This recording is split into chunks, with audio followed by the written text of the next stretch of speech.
At this time, it gives me great pleasure to introduce to you a very, very special lady whom I'm sure most of you know, and if anyone happens to be here for the first time and haven't had the pleasure of meeting this person, she happens to be the manager of marketing services for Imperial Glass Corporation of Bel Air, Ohio, and her name is Lucile Kennedy. And Lucile is going to speak to you for a moment, and then she's going to introduce our special guest speaker for this evening. Thank you very much, Bob. It's so nice to see all of you again, and can you believe that it's a year since we were in this little room last year? A whole year has gone by, and I want to agree with you that the service was much better this year, and Jean isn't going to have nearly the trouble that I had last year. Boy, when they asked me to introduce Jean, I thought, what can I say? And then I thought, you better not say too much. Because really, any moment that I take of the time, you're going to suffer for. Because anything that I have to say can never compare with what Jean is going to be able to tell you this evening. Jean has been with Cambridge, was with him from 1924 on until about 1953. He is a truly wonderful friend. He's a wonderful friend to me. He was a great competitor. To sell against that guy, that was pretty tough, and I had to do that on occasion. But he was, what is known as the friendly competition. As he used to say, you're no competition, a little opposition, but no competition. So, you know me, I could talk all night, but I don't want to, because I want you to hear from the man who's known throughout the industry as Mr. Cambridge, and to me, he's just Mr. Wonderful Guy, Gene Henn.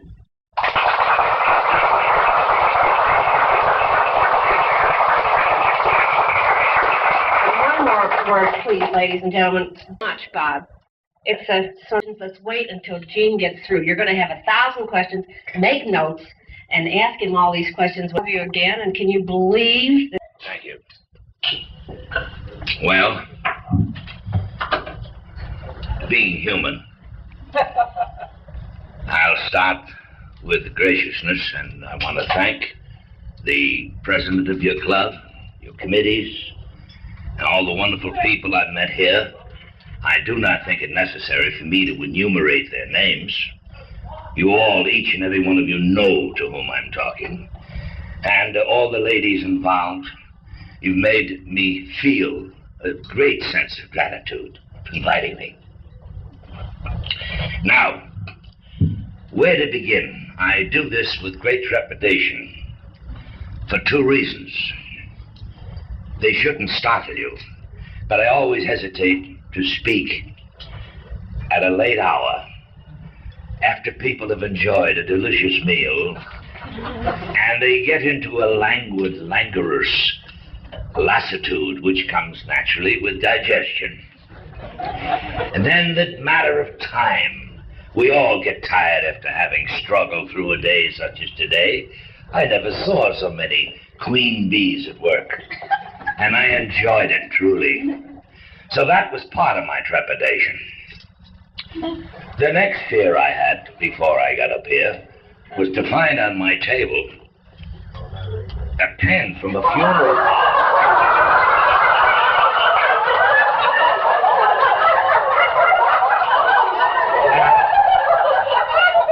And I truly shook within myself. I love collecting souvenirs. And then to top it off, through the generosity and foresight of our esteemed friend, Mr. Bennett, I found a dog on my table.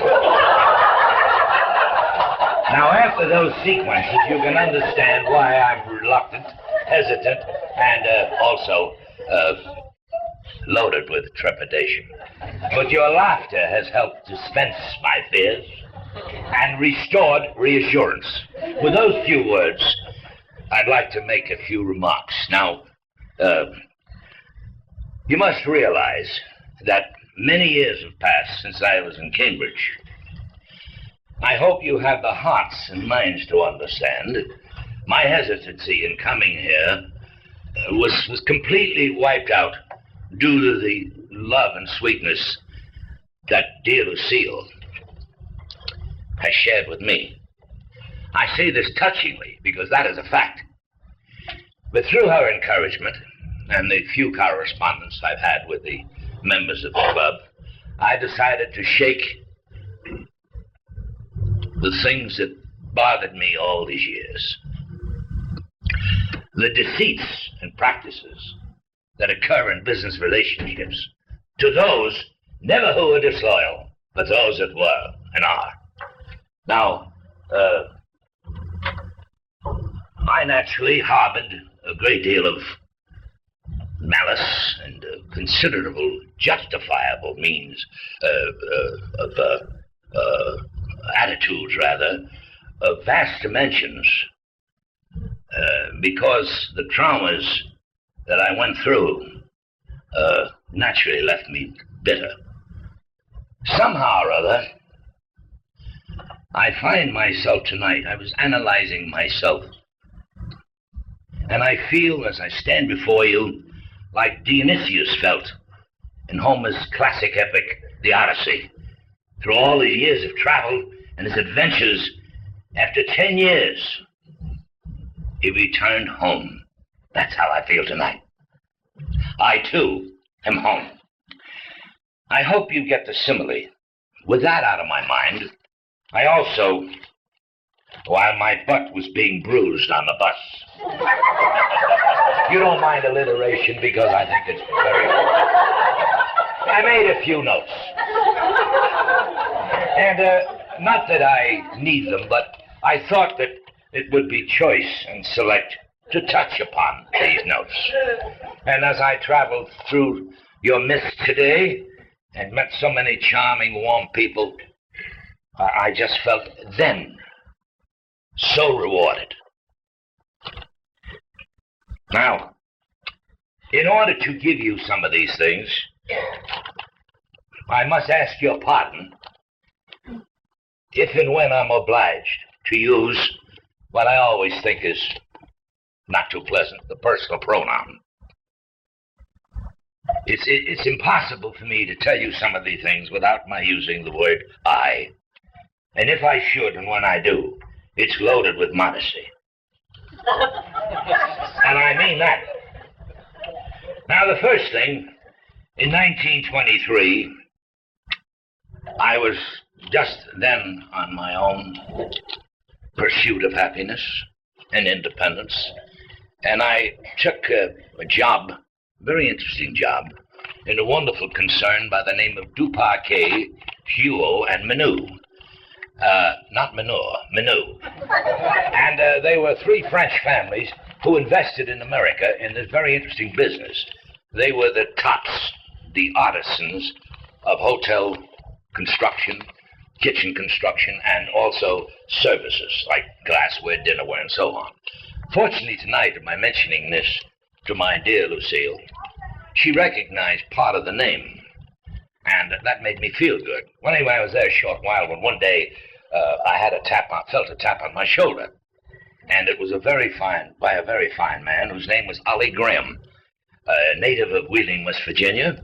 His father was a very fine man, a simple, hard-working postman, but really fine.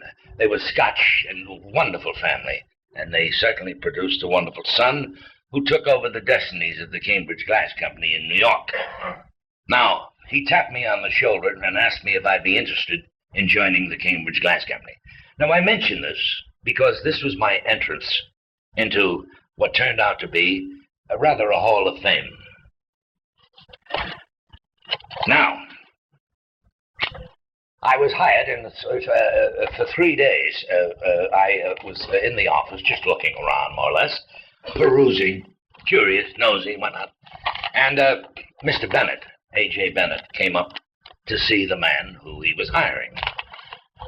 Well, we spent an evening alone, he and I can't begin to tell you what happened. It was as though a wand touched me, containing fantasies and hopes and dreams and security. The way he approached me and the way he opened up to me. And it was a wonderful moment. can never be extinguished. Now, he insisted I come to Cambridge, and the little city boy went out in the country, and the country boy showed the city boy a hell of a lot, I'll tell you that. And I appreciated the lessons and the interest and the assurances. So much for that.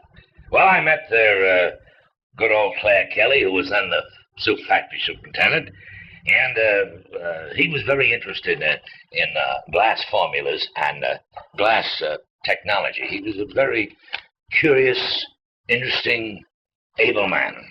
Then I met, of course, someone who Lucile knows very well, because he was the brother of the treasurer of their company, Roy Boyd. And Roy was a character in himself, which I must tell you about.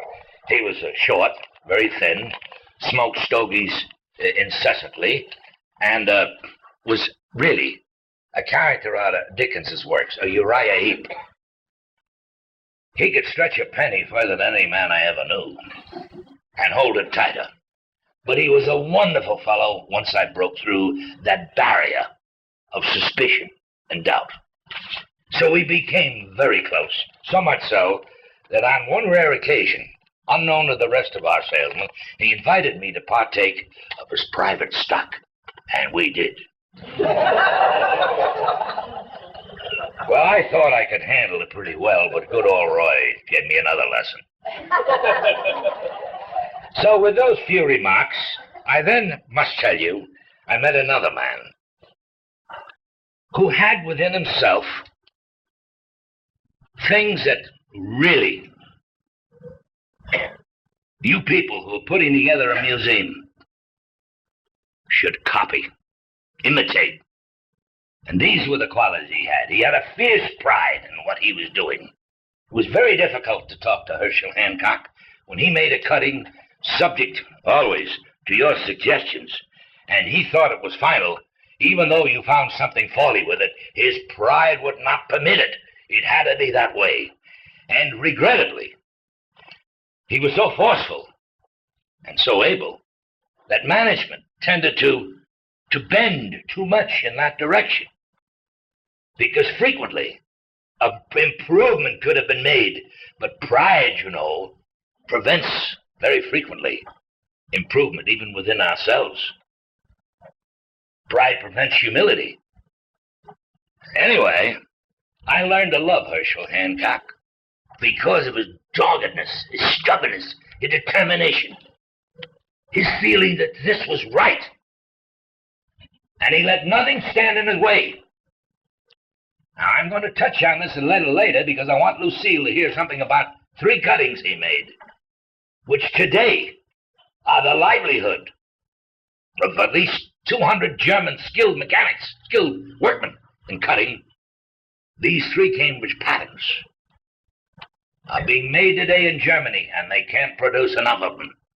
They're high priced, but these men have steady employment on those patterns.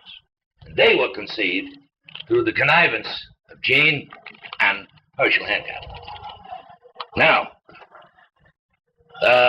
also a man who's been lost and should be identified in the history of the Cambridge Glass Company was a German, solid German, was late getting his citizenship papers, a master of a lost art, ex-plate makers. His name was Behm, B-O-E-H-M, a fantastic yet strange character.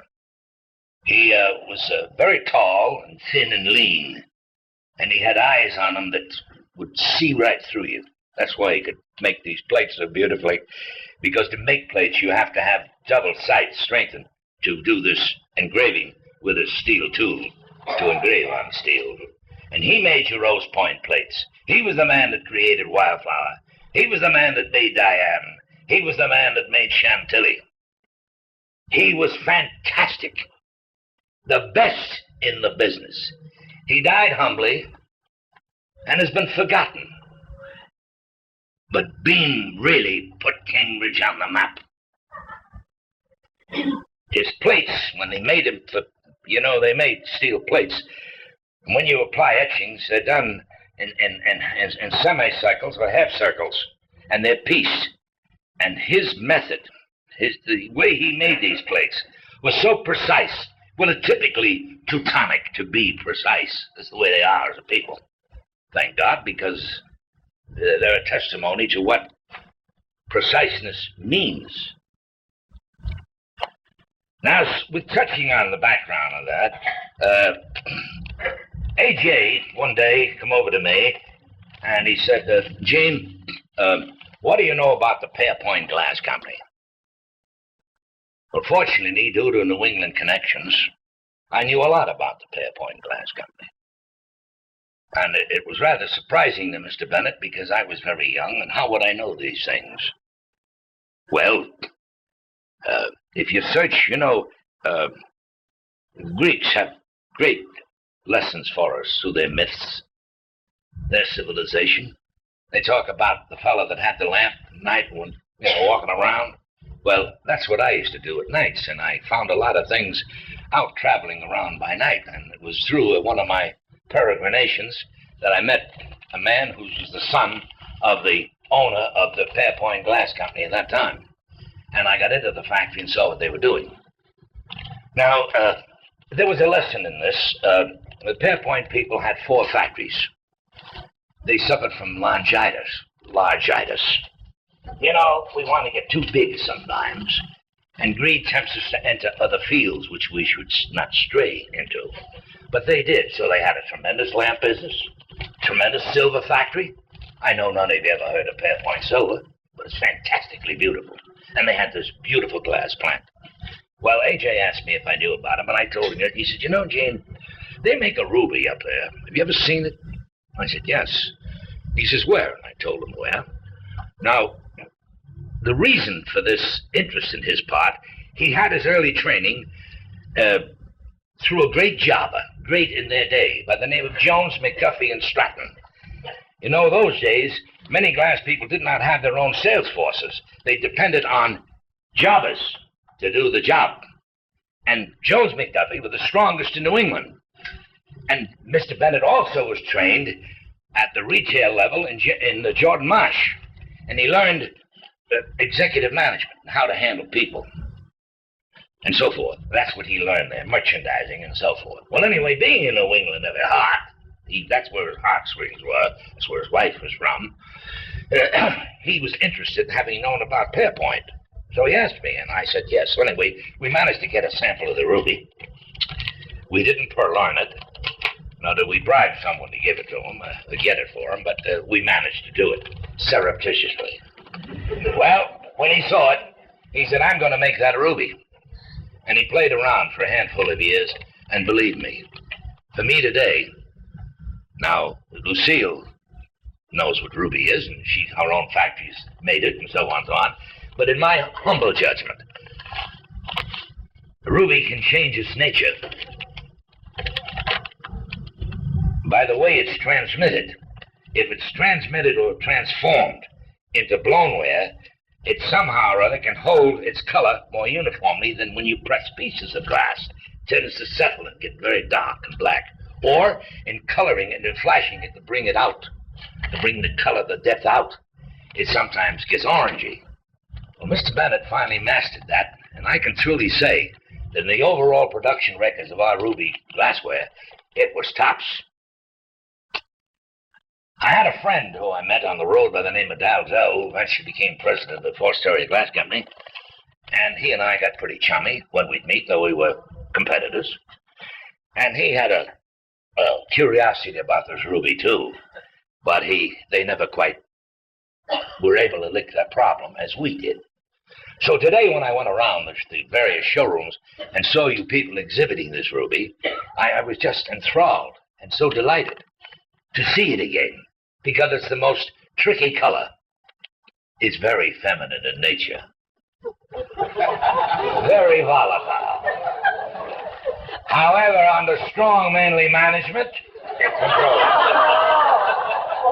Now, anyway, the New Bedford, the Pearpoint Glass Company also had the most marvelous craftsmen, all handmade. I had some pieces left in my possession that I wish I could share with Lucile. They are exquisite. And it was a shame to see that factory fold. It folded in depression, not because of their inability to produce glassware, but because their over-aggressiveness to get into other business that they had no business being in. Their lamp business collapsed. The silver business went. And all that stood on its feet was their glass factory. Well, with the indebtedness and the failures of this other plant, their capital structure was eaten away. Time erased it rapidly. Now, these wonderful workmen drifted. Some went back to Norway, and some went back to Sweden. And their children today, I've met some of them in Orrefors's plant in Sweden, in Costa's plant in Sweden, and that's interesting. They still carried on the father's techniques. So much for that. Now, in those early years, Mr. Bennett was full of verve, elan, and enthusiasm that somehow or other he failed to impart to us. His dream was to spread the name Cambridge far and wide. He wanted this so badly. And I concurred in my very humble way. I could feel what he meant and tried to reach his height. He was a tall man in my mind. He was a little squat fellow physically, but he was tall and strong. Now, I'm not here to lead into any panegyrics or accolades for Mr. Bennett. I must tell you these things about him so you know why the beautiful things that you learn to possess today and do possess are a result of this man. Now, so the company decided that they would finally pry a little money out of Roy Boyd. And they embarked on what I call a very, very modest program of advertising. It was so difficult to get him to open up the purse strings. In keeping with Mr. Bennett's desire, we needed literature. We needed publicity. We needed a lot of things that the glass industry in those days was hesitant to do. To ask him to embark on a program of taking 5% of their net profit and invest it in advertising was heresy. Why, you're out of your mind. Why, 3%? My goodness, you're extravagant. So foolish. And how they yearned and longed for that being in that position when later years come on. For Storia, our competitor, largely, in those days, didn't hesitate to invest 7% of their net. And they pushed. And the greatest example of success doesn't happen to be in the glass field. The Lennox China Company are where they are today because they spent $1.5 million advertising. But it came back to them. And the workmen were assured of their jobs. And the executives were able to get a slice of the melon of profit. And these are the things that happened. We lacked. I'm sorry to say the things we lacked. I cannot talk only about the glories. We must be factual. Do you agree? We must be honest about it. My heart used to, pound when I realized what Mr. Bennett wanted and which the majority resisted. And of course, we're in an age and country where majority rules, regrettably at times. Anyway, now, so to get back to Mr. Bennett's dreams, we finally managed to pry a little more money out of him, and we got spreading the name Cambridge around. We got labels, Cambridge. We got countersigns, Cambridge. We got pamphlets and all the patterns. We had catalogs, and we started out. We had a publicity agent for a while. That proved to be a luxury because the publicity agent was wanting too. But nonetheless, he was hired, and he eventually was released. Well, now so much for that. Now, another thing I want to talk about. In those times, a very interesting thing happened. I hope that Lucile, particularly, will appreciate why I'm bringing this up at this time. What happened,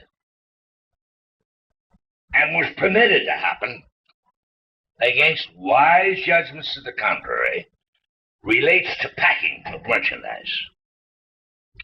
In the days that Cambridge was climbing the acclivity of success and building up their volume and their name traveling far and wide, the department stores, the giants of the retail business, the people whom we kowtow, we carry prayer rugs on the road, and thanks to Allah for our orders, which long after we're given them, it takes eons to get the confirmation. And these things had their origin all over this packing. Now, I must tell you what happened, and it should be interesting, so I hope. The department stores put their heads together. Now, in the old days, the bygone days, the good old days, when beer was a nickel a glass, we would sell glassware in barrels. We had our own Cooperage plant. We did finally get into cartons and so forth. And the barrel held, for instance, 18 dozen tumblers in the barrel. And goblets, 9 to 12 dozen, and so on. And they were standard pack. So the buyer, we'll say a store you all know, we'll say Marshall Field, would say, I'll take 10 barrels of the tumblers and 6 barrels of the goblets, and that's the way it went. And they turned it over. You never had to wait for an order. Their word was their confirmation. So we grew up in an era when the word was the confirmation, a sacred thing. The word today means you got to have a lawyer examine it and then make sure he signs it and passes it. Anyway, Mr. Bennett was against changing the packing system. They had a meaning, all these manufacturers. And, of course, there's always a weakling in a group. There's always someone who, using a very difficult word, very dangerous, compromising. When you compromise with principle, you lose the basic strength of your position. Now, it's kind of compromise, but it's costly many times. And it proved costly to the industry, and here's what happened. They agreed, after we went to the cotton people, that we'd have cottons packed goblets, 12 dozen and 6 dozen, and so on, breaking down the various items. So we got in the cotton business. Well, the department stores like that. Instead of buying 18 dozen tumblers, they could buy 12 dozen tumblers. Now, that immediately affected our production turnover. Now, from then, I don't know whether any of you have ever read, I must interrupt myself, at the risk of boring you, Candide, a classical story, a satire, which is classic of all time, written by Voltaire. When I was in school, we had to study it, and I fell in love with it so much I've read it almost to memory. It's deep, but what it implied was simply this. A ship was carrying a load of precious wheat, glass, and it was locked in holes of steel, doors. But every ship, no matter how clean it is, rats tend to get on the ship. Either they climb up on ropes, or they're in the ceilings or somewhere, but rats are on every ship, no matter how clean it is. Now, the rats wanted to get at the wheat, but they were too big. They weren't strong enough to get into small holes. So they got a hold of a little mouse. And little mouse kept gnawing, and he found a little crack in the steel, and believe it or not, got into the hold of the boat. The wheat was fattening her up. And she built another hole, gnawed some more.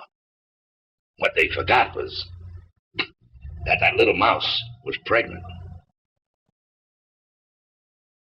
Now her issue multiplied, and soon there was no more wheat. The masters of the ship wondered how it all happened. Where did it go to? What prompted this disappearance of this treasure? Now, in that sense, that's what happened to the packing problem. Someone got there, sold an idea, which we compromised with, and from then on it got worse. Witness. Finally, they reached a point after many years, not too many, where they asked for 4 dozen to a cotton. And then finally, we relented so we were weak. We were wrong. We were faulty. We agreed, well, we had exquisite lines, to let them sample it on their shelves. We held the stock, subject to their sale. A disastrous situation. It handicapped continuity of production. It placed us at the mercy of the store. We didn't know from day to day whether the samples would be taken off, whether the sales clerks knew about the samples, and so on far into the night. Now, it never happened to low-price merchandise, but it did happen to Imperial and to Cambridge and to Four-Story and the whole list. I could run the whole gamut. They all suffered as a result of this. Now, at the time, they thought it was smart. Cooperation. But unless we're firm, and we weren't, this is the price we had to pay. So the years rolled on, and the department stores, like that little mouse I told you about, became stronger and stronger with their demands. Until today, I think Lucile will agree with me, won't you? Some of their demands are really tough to meet from a manufactured viewpoint. For instance, if it doesn't sell, we'll return it. If it's slow moving, will you make an exchange? Yes, we'll make an exchange, but it'll cost us money to put it back in it. Oh, we can't pay for that. This sort of thing. And this is what has been imposed on the glass industry, and it's turned out to be a very costly process and procedure. So much for that. I thought I'd tell you about that. Now, you all know about the heating business. The woman here tonight that told me about her husband having, I'm sure it was her husband, having had some very fine gas wells in Cambridge. Well, when I first went to Cambridge, there were many factories throughout the country, small, that for fuel were using wood. And then they got into coal, and then they got into gas, all progress, and finally oil, and of late electrically heated ovens, layers, and whatnot. So, but I went through this steady transition from one fuel to another, and it was interesting. There was a great many benefits by the changes. It helped improve production and cut down on costs, and was a lot more convenient and clean, and so on and so forth. I thought I'd mention that to you. Anyway, now, in 1929, your speaker here was in Buffalo, Ohio, with a tremendous display. Now, in the present days, many salesmen, they gripe, and they groan, and they complain about the difficulties of traveling. They don't know what difficulty really is. It's just like a bonanza for them today, outside of the expense involved. And another quality, another substance that we as employers of salesmen forget. It's difficult to take a man away from something he loves. No matter how aggressive he might be, and earnest, to take him away from his wife and family and send him out on the road for long trips is a deep sacrifice. And it's lost sight of in the drive, in the lust to reach lucre, money. And this is what the employees frequently lose sight of. And today it's turned out to be difficult to get good men, and that's one of the primary reasons, one of them. Now, getting back to traveling, in the old days, I traveled with 10 to 12 trunks and had to use the railroads. And we used to pack those trunks, the individual himself, and for instance, I would ship them to Buffalo. And then I'd open up there for a week, sending out advance cards to the neighboring territory. And the trade then was so wonderful, so cooperative. they would come for at least 100 or 150 miles and visit your display during the time, giving them ample time, of course, notice that you'd be there. And they'd come in. Now, it would take us a day to unpack and set up, a day to pack up, and the rest of the week, you'd have to get your appointments in and sell your merchandise. And it was rough traveling in those days. And an odd thing, the railroad would only allow you 250 pounds free on each trunk. Now, any weight over 250 pounds, they balanced, equalized to the percentage of an extra fare to where you were going. Now, let's say it was $40 to go to Buffalo. And let's say there was 12 trunks, and the trunks all weighed 250 pounds. Fine. But let's say 2 of the trunks weighed 350 pounds. They calculated the extra weight on a percentage basis against your total fare, so that to get to Buffalo with 10 trucks, overweight on some of them, would probably run you $50, $60 in those days. Now, and that was the way it went. Then from Buffalo, you'd go to St. Louis, Missouri, Chicago, wherever it may be. Now, all our men went through those days. And then came an era which is the godsend, good-looking catalogs. So we started to use our automobiles. And in those days, believe it or not, automobiles were quite a problem. We had all sorts of problems with tires. And we didn't have highways like you have today. We didn't have through thoroughfares. Well, I remember traveling old Route 22, driving to Cambridge 150 times before the famous Pennsylvania Turnpike was opened up. And this is the progress that occurred to aid the salesman. It increased the accessibility and communications. It lessened the toil, the physical toil, the absorption of your strength and energy before you even got to see your customer. You're tired after handling 12 trunks, or 10 trunks, or 5 trunks, or 1 trunk. Now, we also had another problem at that time, but I won't touch on that because it might be superfluous. But that's the way we pushed Cambridge glass. We were like the drivers of Conestoga wagons, opening up the frontiers the hard way. Many a good man in Heisey and Duncan and Fostoria and Imperial Glass Company did that early pioneering work, though precisely the way I've just enumerated it. They're long gone, but they really helped a great deal in pushing the glassware business. Now, of course, we have an easy job today. We have catalogs, and buyers buy from pictures pretty readily, and they know your line, and if you got something new, you can have it in your pocket. Now, with that word, have it in your pocket, I have a little story to tell you. It's a true story. In New York City, there's a rarity exists. There were 2 of them. A firm called Lewis and Conger.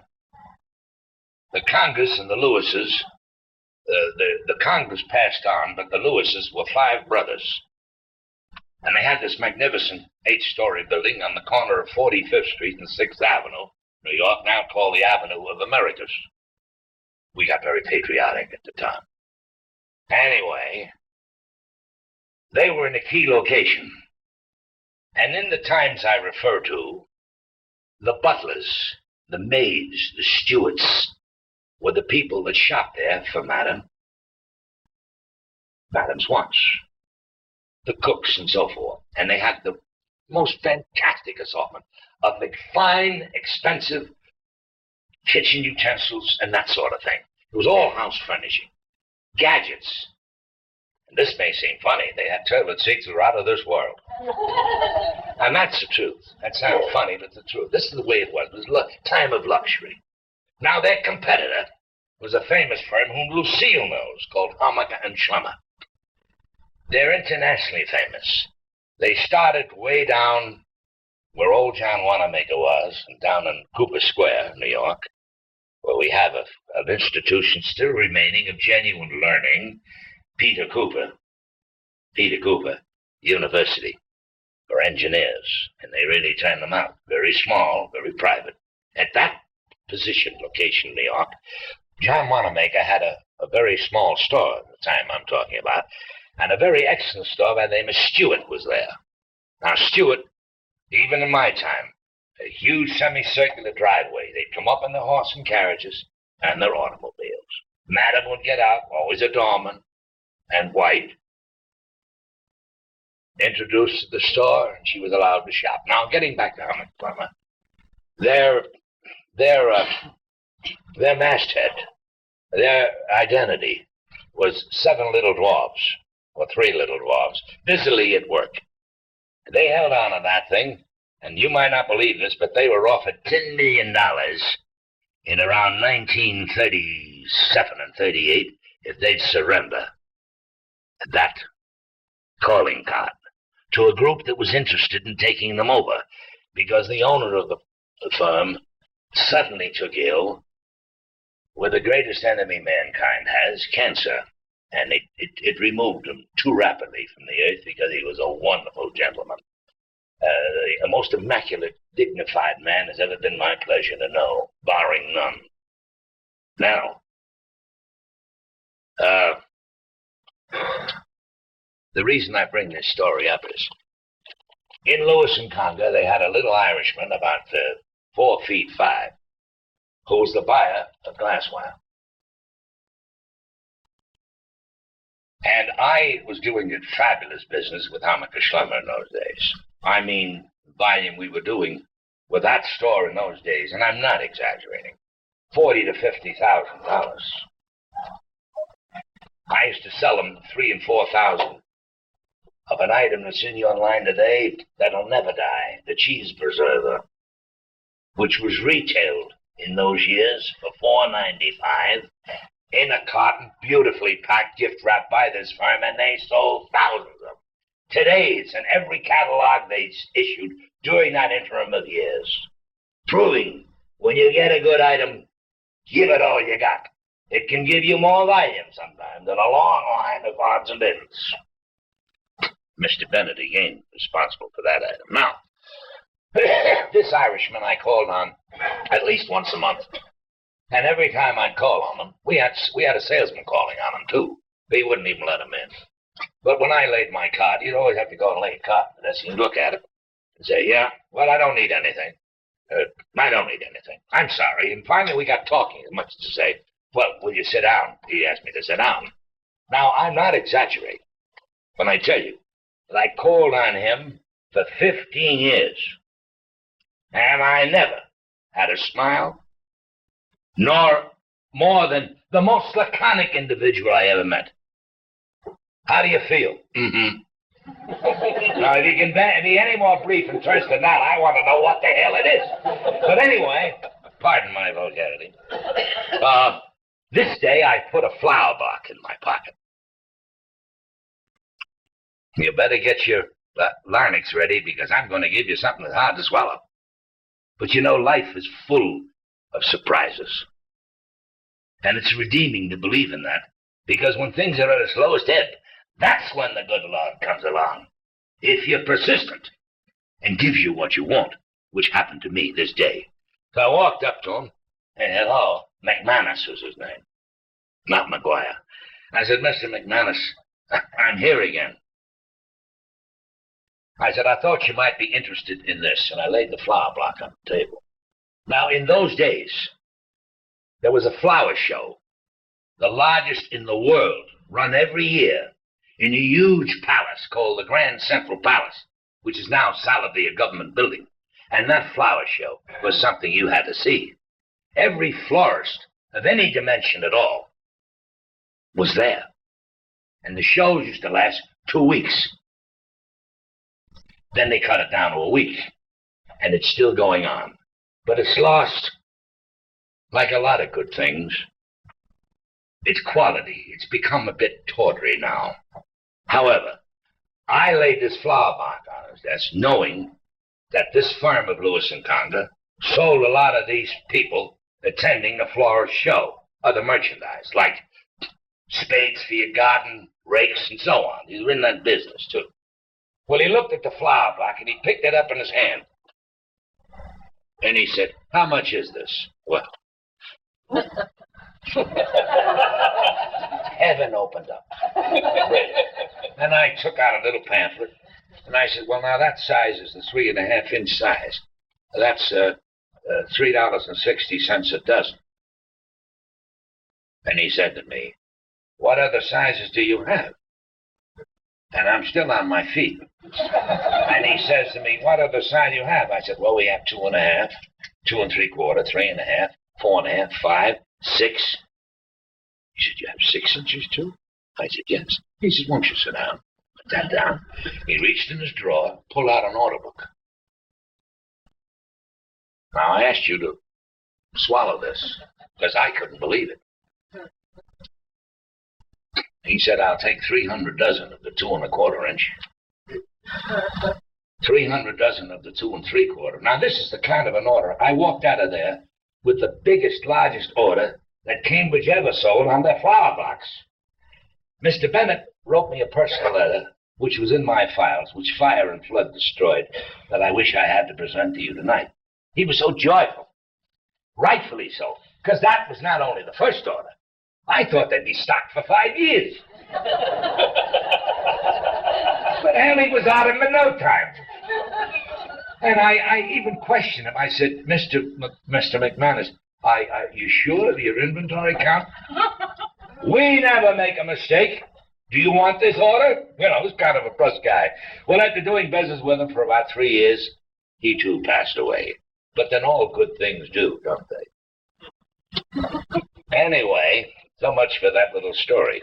Now, is this interesting? Yes. Now, you may think this has nothing to do with Cambridge, but everything I've said has something to do with Cambridge. Now, at the time of the collapse, I was in Buffalo.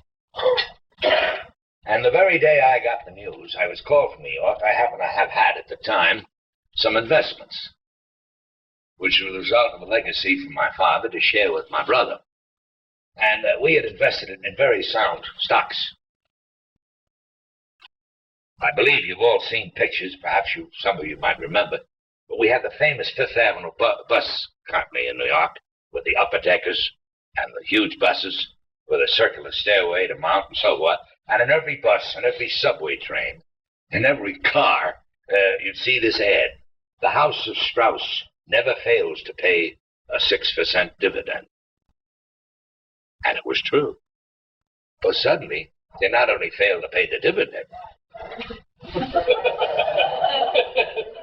they failed to the extent that they were just wiped out ruthlessly by the drop in the market, which was cataclysmic. And a holocaust set in. Now, I was in Buffalo that day, and that call came to me, and I went to a bar to get myself a little drink to sober up for the news that had been transmitted to me. And while I'm there, I met a man that was very disturbed. I won't mention his name, but he was a big shot in the silver business. And he was being badgered by his executives for more business. That very next day, where I had my room on the 3rd floor in the Statler Hotel, there was a parapet. And I saw this thing pass through the window. He committed suicide overnight, and I'd had a drink with him the night before. Now, that little episode was repeated so many times in New York City out of the terror and the lack of you see, in the life, while we all know as children and growing up and coming to school, body is 75% mineral and 25% water, or the equivalent thereof. But unless you also have that ingredient called rubber, you're gone. I mean, now that may seem very light, but I mean that. Really, you've got to have that resiliency when trouble comes, as we had to have when dear Cambridge had trouble. Now, some of us were able to withstand it, and many of us didn't. However, we'll touch on that later. Now, during that stock market thing, Mr. Banquet was very exercised.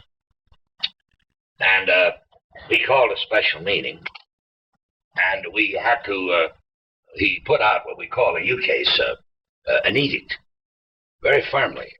With deep regret, I must announce that you men must remain off the road until we stabilize our position, and so forth and so on.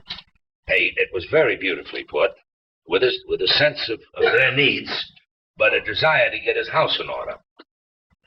Now, banks were difficult to get loans from. A lot of them weren't that liquid. They were solid, but not liquid to give you what you wanted when you wanted it. You know, banks are nothing more than an institution that pays you interest for the interest they make on their money. It's that simple. Now, when things go bad, they don't make interest. You're going to have a problem, eh? Well, we did. I myself, if I were to tell you what happened to me, which is no part of Cambridge, so I let it alone, had a shock. It taught me what banks really mean to you when there's trouble. Anyway, AJ, we went through a period of adjustment, and we managed to keep in business fairly well. And he said one day, he said, Gene, we got to pick up more business. I've had to lay off a lot of men. He said, where's this effect? If I can keep one furnace going and have enough business coming in that we can employ 11 or 12 men at a time and give them all bread, he said, I think we'll be doing the right thing, and this is what I want to do. I want to divide up what little business we're getting during this tough period amongst all the men, that everybody had at least some bread. Follow me? So it was decided that I make a trip here and there. I don't know why they picked on me, but they did. And I must tell you that I was in no mood mentally to jump at a thing like this, because I had my own troubles as a result of the market collapse. Well, anyway, I'll give you an idea what we come up with. I know none of you know this, but despite the conditions of the country, colleges still went on. And every college, university, has either a bookstore or a gift shop, or certainly a men's haberdashery store. And the students shop there. And Mr. Bennett thought, it might be a good idea if we could come up with a scheme to produce things for young men in the gift line with their college and senior on each class or on each item. So we talked about it, and for some reason or other, he suggested Yale. Now, Yale is famous for its bulldog and its Yale blue Y on a white background. And he said, what do you say we make some trials? So we made, from the literature we had available, we made a duplicate of the Princeton Tiger with its orange colors, and the Chicago Bears, and the Chicago University Bears, and the Wolverines, and the Trojans, and we had about, in the sample line that we put together, on paper, this is alternative, probably 24 colleges at the time. Certainly the circuit up in New England was the first, because there was a propinquity there. There was a nearness there for my location to reach these colleges. So we decided we'd make some of it. Now, what were we going to make? Here's where it was a wise decision. We decided to make highballs, old fashions, a cocktail. Cocktails were famous in STEM. Today, hardly any cocktails are served in STEM classes anymore. The mode today is on the rocks and so on. Anyway, we made a nice tub, a cocktail shaker, an ashtray, and a cigarette box. And I put it in a bag, each item with a different, and I started up. Again, this is a fairy tale. A little old me, I went up to Providence, Rhode Island, the first stop, and Brown University, and I marched into the dean's office, and I told him what I was there for, and he suggested I go and see the gift shop. Well, they listened to me. I made my speech, and surprisingly, they said, well, how can we get this line? I said, well, we'll make the plate for you. It'll be your plate. And the plate is $15. We'll do all the labor of putting on your enamel and after etching it and so forth, in the colors you want, and give you as much as you want, as little as you want, anytime you want it. Now, so I got a check for $15, and I had a very nice order. Now, in today's times, it's a small order. But it was 6 dozen highballs, 6 dozen cocktails, and 6 dozen old-fashioned, and 6 ice tubs, and 4 cocktail shakers around there. and it represented quite a few $100s. Then I went to Dartmouth. Then I went up to Harvard. Well, I made the sweep, and we wound up with 62 colleges.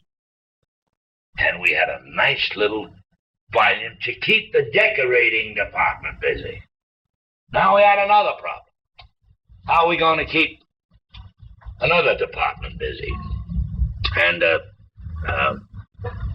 there was two methods that were proposed. One was to cut prices, which wouldn't have helped, really. The other one was to urge him to take merchandise on consignment. That was not satisfactory. So we went about it the hard way. We called on stores and would take one goblet where they only had 3 and wanted to sell 4. We would take a saucer to match a cup and see that it was saleable. We took anything and everything, and oddly enough, after enough calls, enough shoe leather, enough drive, and hope, we had an envelope full of very small orders every week. Now that multiplied throughout the country gave us some substance. And that substance was transposed into bread for our dear workmen many times. I thought that might be interesting to you. Then a thing happened. A fellow by the name of Hitler started rattling a sword. He got very bellicose, despite the pledges he'd made of wanting to maintain peace. And at that time, things started to roll. All of a sudden, there was smoke coming out of chimneys. All of a sudden, business that had long been stilled opened the gates. We started to roll. Imperial, they all.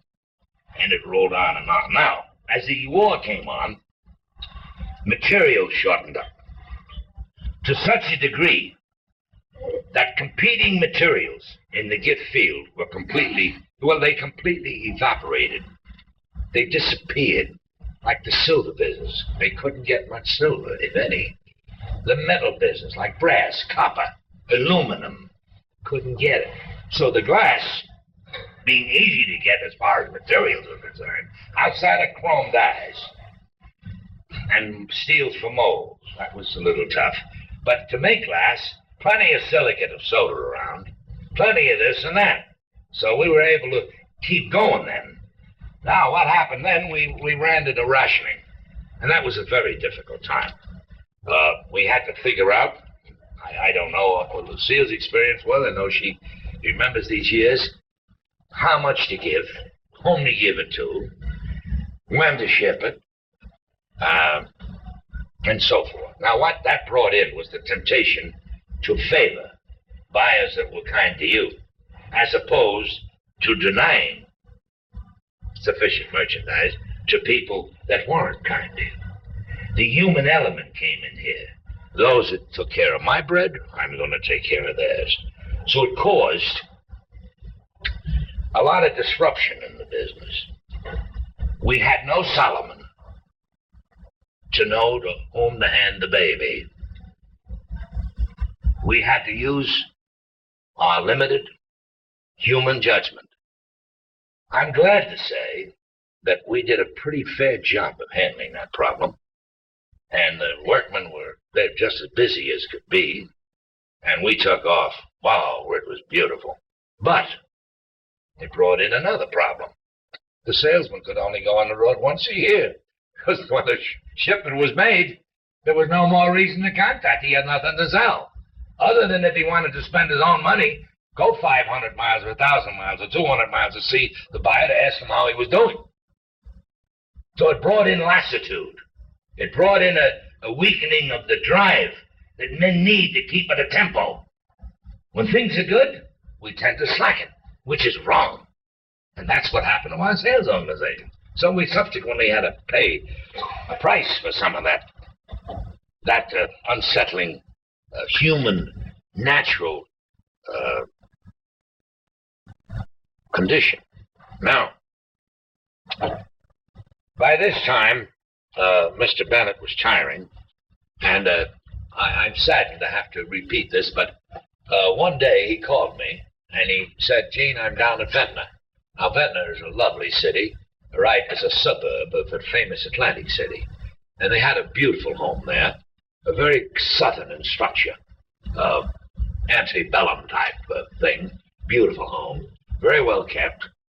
And Mr. Bennett used to enjoy settling there in the hot months, and he'd enjoy the ocean and so forth. Now, he was alone in the house, and he had a male sort of a butler. And the butler had quarters in the house, and he naturally had his wife there. The wife took care of the cooking, and the butler was his man Friday. It was wonderful, wonderful people. So he called me and said, Gene, I wish you'd come down and spend the weekend with me. Well, I didn't know it was up. So I packed a little bag and drove down. And surprisingly, we became more intimate in those 2 days than we had for many years, because business kept us apart outside of his occasional visits to New York. And our correspondence, our telephone conversation. But physical presence, it was a wonderful experience for both of us. I really believe this. So because he said to me, Gene, no one knows this, but I can make a martini cocktail better than anyone in the world. Mr. Bennett, who frowned, he frowned on drinking. So he made his martini. And he had great delight in showing me the mix. And what do you think he made it in? I saw one down your showroom today, the tall cylindrical, which was originally a calibrated jar for medicinal purposes, medical purposes, always calibrated in grams, kilograms, so forth, and centigrade and so on. And he used that with a plunger, which we put out as an unusual cocktail mixer. And he was so proud working up that, and he was beaming. And his belly stuck out larger than ever, and his cheeks, naturally red, were bleeding with joy. So I had this martini. Well, all the hinges of the doors came off. We let loose. We had two. When he offered me the second one, I couldn't believe it. With a great deal of artificial, feigned reluctance, he encouraged me. Well, I drank it, enjoyed it. And he said, Gene, I have a special treat for you tonight. And I said, what is it? He said, we're having ham hock. Well, I never ate a ham hock in my life. I've eaten ham, but not a hock of ham. And cabbage. He said, I love it. Very basic, very earthy. So we sat down, and we ate the ham hock and the cabbage, and he's going a mile a minute, and he had a ravenous appetite. And he'd open up that mouth, his full of gold teeth. The gold teeth, really, good collateral. But anyway, we enjoyed ourselves, and all of a sudden, he slumped at the table. I can't tell you the waves of fears that smote me at that moment. And he lifted up his head and looked at me, and I knew that it wasn't the martinis.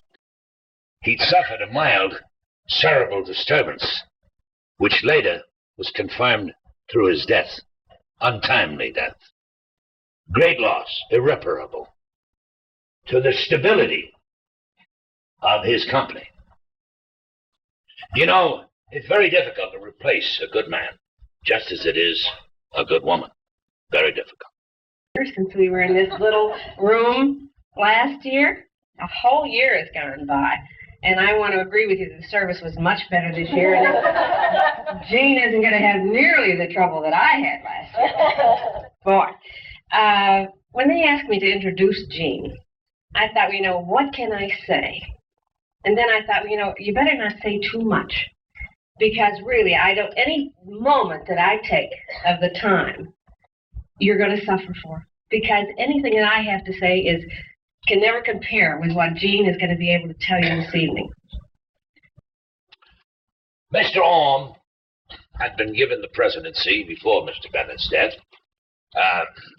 He was, I think, a little bit, he knew it had to come, but I don't think truly that he was ready for this responsibility.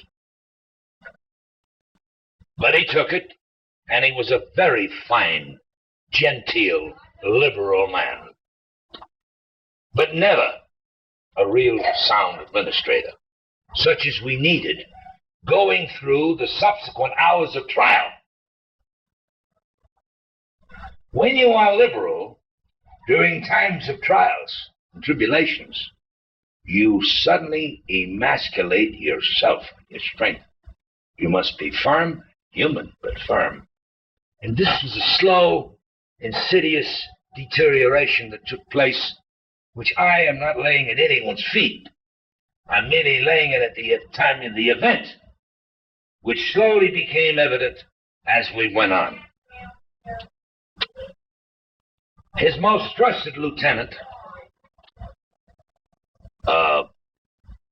who happens to be standing before you now, never really knew what was going through their minds of the executive staff later.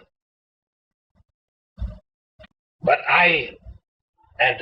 we, the selling force, the power behind any business and every business is the men that go out and sell it.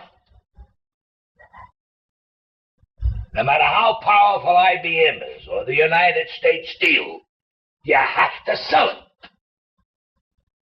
So the salesman really bloomed as more responsible than ever in times of trial.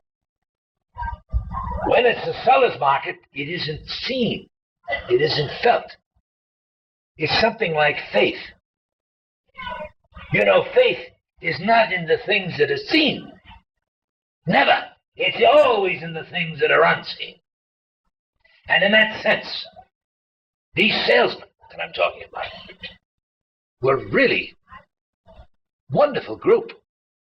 And they began to feel, through their actions, certain things happening, which I tried to put the lid on, because my faith was such that I was sure that, like nature, if there were clouds in the sky, the winds of time would blow them away. And that happened for a while. Anyway, we were standing right up there high in the trade. I'm here to tell you that there were accounts that we had that couldn't be pried away, even if you reduced your prices to them. We had sold them. And we had sold them on the basis of making money. It's one thing to talk about beauty, but if it stands alone of itself and is not utilized, appreciated, so forth and so on, it's just an idle thing. But to use beauty, to put it to use, you have something, and we did. But actually, it was more we were driving to get them to feel that with this, they'd make money. And they did. We had a buyer by the name of Baker in Philadelphia, one of the greats, wonderful fellow. And he, the buyer of Gimbel Brothers,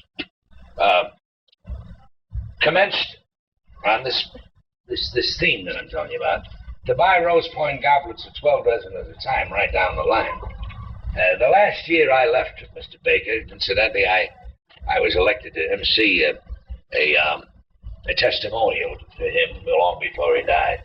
And I guess it was one of the highlights of his life. He was a wonderful man. Anyway, he wound up buying a whole 300 dozen goblets at a crack. And he run a sale, originally $1.98. Then it went to $2.98. He made money hand over fist for the store, and he never equaled his record. Why? He had courage. He knew what he was doing. He posted his salespeople to do what he wanted them to do, and saw to it that it was done, and the merchandise turned over. He didn't require special salespeople represented by Cambridge Glass Company, having Cambridge Glass Company pay their way. We all went through that period, and Lucile knows what I mean. It's a faulty concept. It's done by very progressive firms yet today. like perfumed counters. They'd have a Nita Rishi girl or a Hooverkamps girl whom the manufacturer pays for to develop the volume for the department store, whomever was handling the line. A nice racket. That's the way the department stores manipulate it successfully, do. Why? Competition. Why again? Compromise. We'll make this sacrifice to get that wonderful philosophy on the surface, but very dangerous, turgid waters underneath. Quicksands. Anyway, so much for that. Now, I wanted to tell you that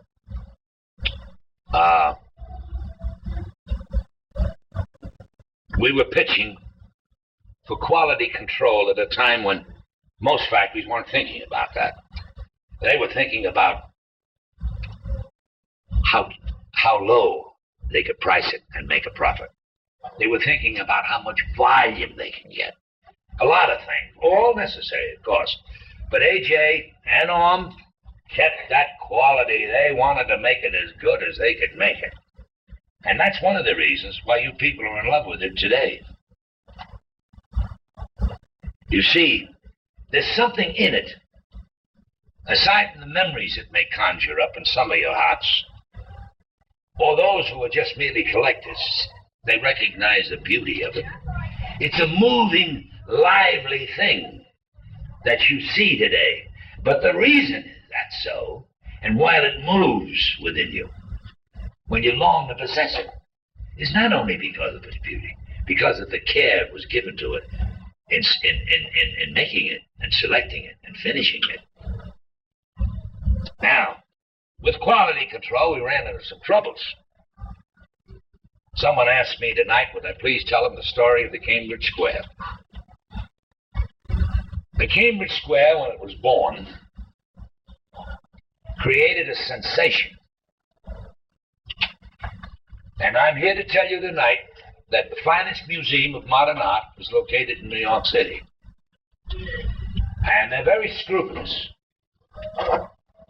in what they select as deserving their international label, a reward of recognition, meritorious, tremendously valuable publicity-wise.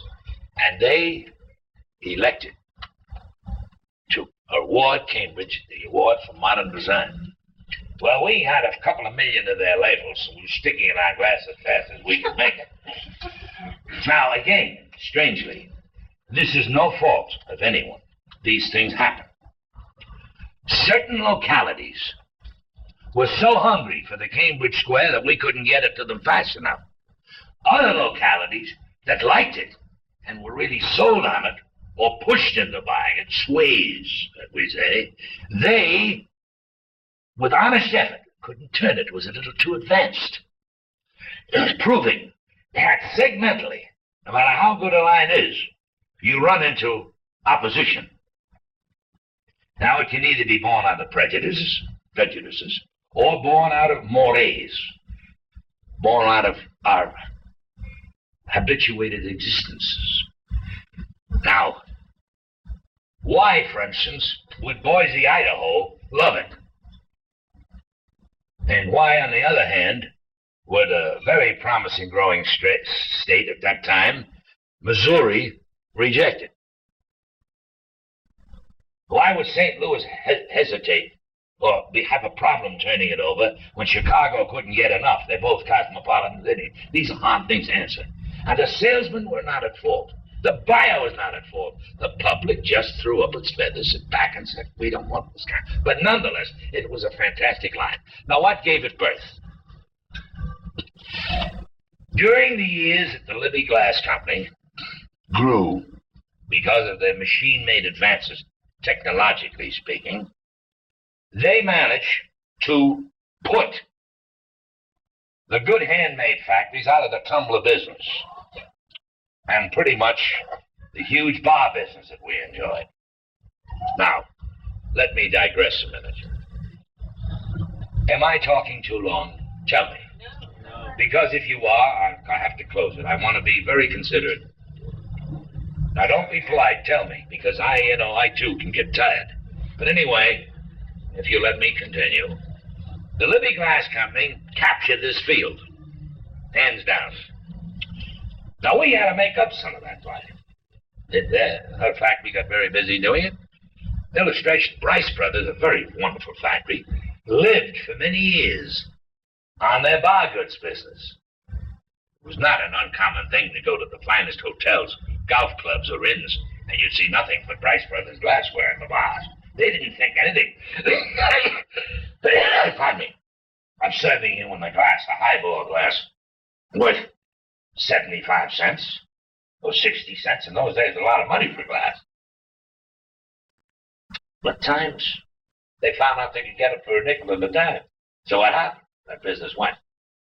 Slowly, but it evaporated. Now, Libby Glass, doing a great job, and they had a brilliant man come in. He had long hair, he was an academician, he had great rhetoric, and he swayed everybody. And he said, look, we have the money now. This is literally what he said. We have the money now. Let's get some of that handmade business at Cambridge and Imperial and Fort Story and make. Let's get after that business. We have the facilities and the money. And they built 3 lines that were fabulous, beautiful. Their men were equipped with the finest made trunks to hold glass that I've ever seen. Plush lined with blue velvet of a thick gauge, gorgeous. Now, they invaded my territory first. So they opened up at a hotel. Great Libby Glass Company, a lot of fanfare. The presentation was terrific. They didn't spare the horses. Liquor, cigars, women's cigarettes, whatnot. Just did it up beautifully. The opening was in the Hotel Gotham. Fortunately, I knew the salesman that was entering New York, and he needed my help. How? He wanted to know the better stores to go carry. So I gave him a list. I gave him Tiffany, I gave him Bjork and Company, I gave him Carol Stupel, I gave him Cartier, I gave him the whole list. Bergdorf Goodman. Few people know that Bergdorf Goodman is a damn good glass account, if you know what to sell them. Anyway, items again. But anyway, he went out and he had all these people in. Little business. Then he went to Rochester, Schenectady, Boston, Hartford, Haven, Britain. And he come back and he called me up. He shipped his trunks back to Toledo, total flop. The man in Chicago had some success in getting it in Marshall Field, which is always a store that had an advanced thinking. God bless them. They do things even though they're a department store. I wish a lot of department stores did copy because they do business on a good level. And they're a Western concern.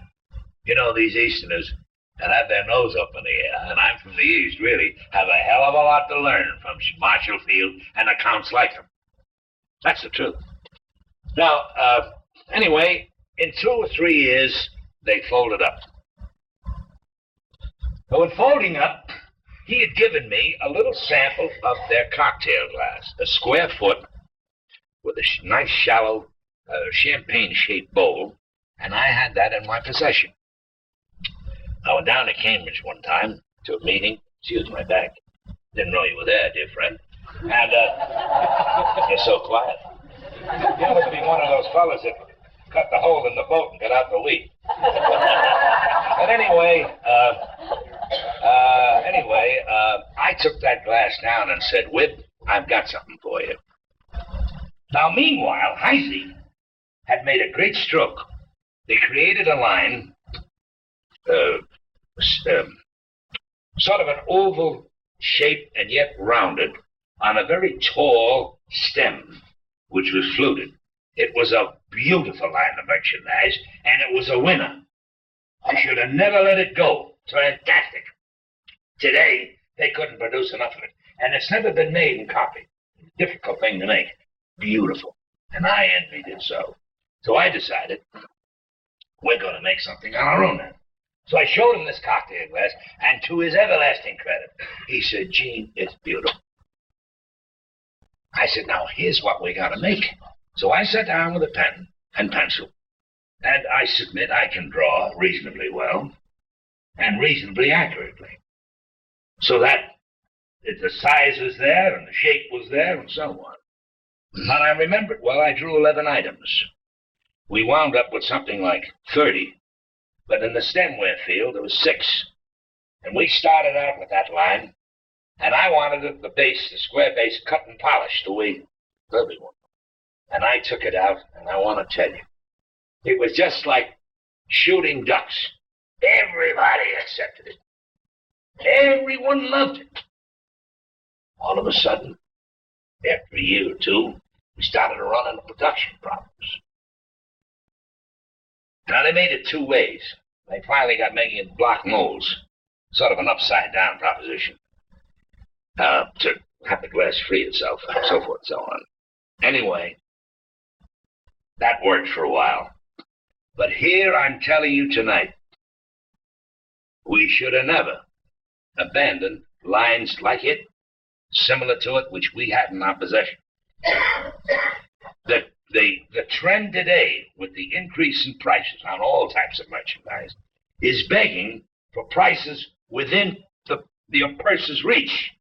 So we're coming back to more an acceptance of the plainer things that must have good styling, good taste, and be very utilitarian. That's where we're coming. You know, you could take a goblet in 1950 and sell it for $5 a piece, and when you get to that same goblet today, and it's $15 a piece, no matter how good it is, people remember those prices. And the new generation is going to a different type of merchandise. More simple things. Clean cut. See? Glamour is gone.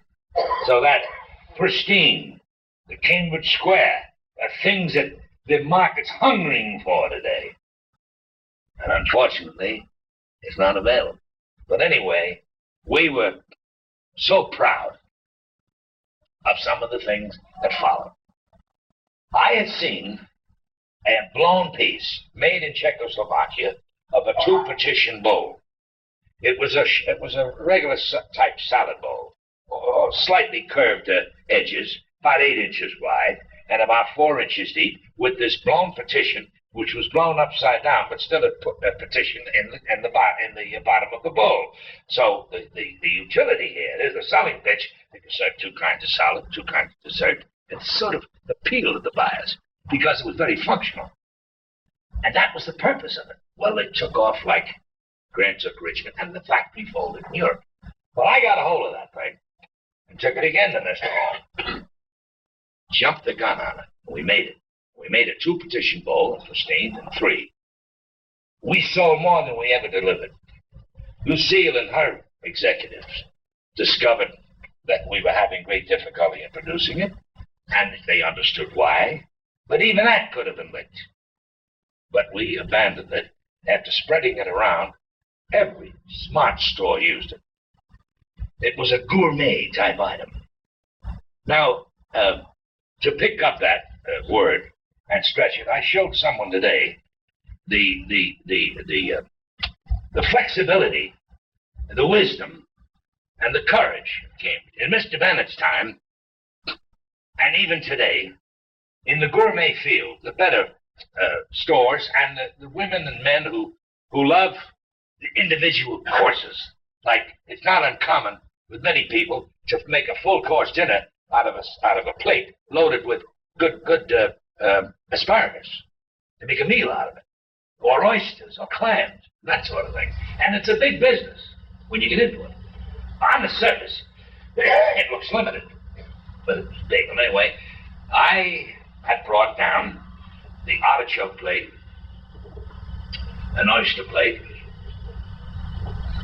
an asparagus plate, a corn dish, all made in porcelain and also ceramics of different qualities of ceramic. China, porcelain, ceramics. And AJ saw these things, and we figured it out. We did. We worked on it in glass, and we came up with these 5 items. It was nothing, truly, in those days with that kind of merchandise, which was unique, different. On the surface, it didn't appear like it would give you money, but what a lot of money we made on it, because we loaded the price, because it was to the upper strata. And the dealer made more money because we upped the price, and he turned it over. It was nothing to sell 100 dozen ring oyster plates to a store at $1. And I'm not giving you figures because I can't think of a lesser number. Hammaker Schlemmer took our corn dishes, Cambridge, and we made this corn dish with two little ridges and two little holes in the end so that you can turn your corn holders and take up the melted butter. You didn't have to slap the butter on. You just put it in there and turned the corn around it, and it melted, took all your corn. You had all your flavor. Well, if I were to tell you, they made their own brochures, exclusive with Hammaker Schlemmer. Meanwhile, Bloomingdale had it. But this is the way they did it. And they put it over. If they hadn't put the effort in it, they wouldn't have turned over the goods. If we had put more effort in the thoughts of advertising for publicity, we'd have turned over more goods. What's good for the goose is good for the gander. Anyway, I thought I'd cite those few things here. That's how Cambridge Glass made the square. It was born with my connivance and a few other things which you won't talk about. And now, there was a period that was wonderful. You see all the evidences of it today. Your emerald green, your amber, your golden glow, your peach, let's call it pink, and all those pastel colors. We enjoyed a business that I must say is unbelievable, and so did Fostoria. Heisey to a smaller degree, only because they didn't get into it as broadly as we did. They were every bit as able, every bit as capable. But we happened to make a glass cup and saucer and a salad plate. I wish you could see the layout in amber or crystal of a complete dinner set in plain glass. The line, I don't know where the molds are, but it was fabulous to see an amber platter, an amber covered over vegetable dish in a round, and a double sauce boat, all in glass. Beautiful. Well, from that, you know, bridge was a big game many years ago. Everybody played bridge, and the table of bridge was full. We made bridge sets in glass, cup and saucer, salad plate, sugar and cream, and a handle tray. You've had some of those. Do you know that we used to sell those in carload lots? Carloads. Now, each set was packed in a cart. Now, the carload could hold anywhere from 3,000 to 4,000 of those sets. Convenient. I told a few of you about the way we used to sell iced tea sets. Why?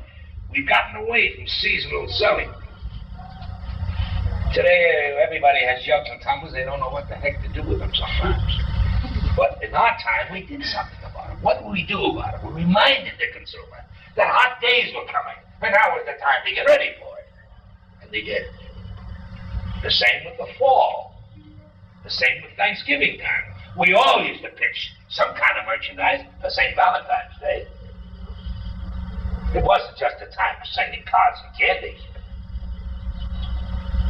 That's what. Some clever manufacturers made heart-shaped candy dishes and sold millions of them. Now, to get back, I'm sort of taking an excursion into troubled waters right now. Let's see. Oh, yes. Now, there was recovery. I'll make it short. And we made a big move. Most of the glass and china people in New York City were in the old lower part of New York and down around Murray Street. That's an old area. It was close to the docks. And everything that would be shipped to it by railroad or ship or anything else would come down that area, and it was settled on that. But we were one of the first to move to 185th Avenue, the same building that the famous dope and China Company had their office in. We were upstairs. From there, we made a move to 212 Fifth Avenue. We were the first people to get beyond 23rd Street in New York, and we had the finest showroom at the time created. It was really beautiful. Big, large, handsome. And it paid off. Well, what happened? One day, Mr. Bennett and I were walking along the street, and there was a building on the corner, triangle building. I told the story to somebody here. He said, Gene, what do you say if I were to tell you that I'm interested in that building? I said, you make a fortune. Now, it was not a skyscraper.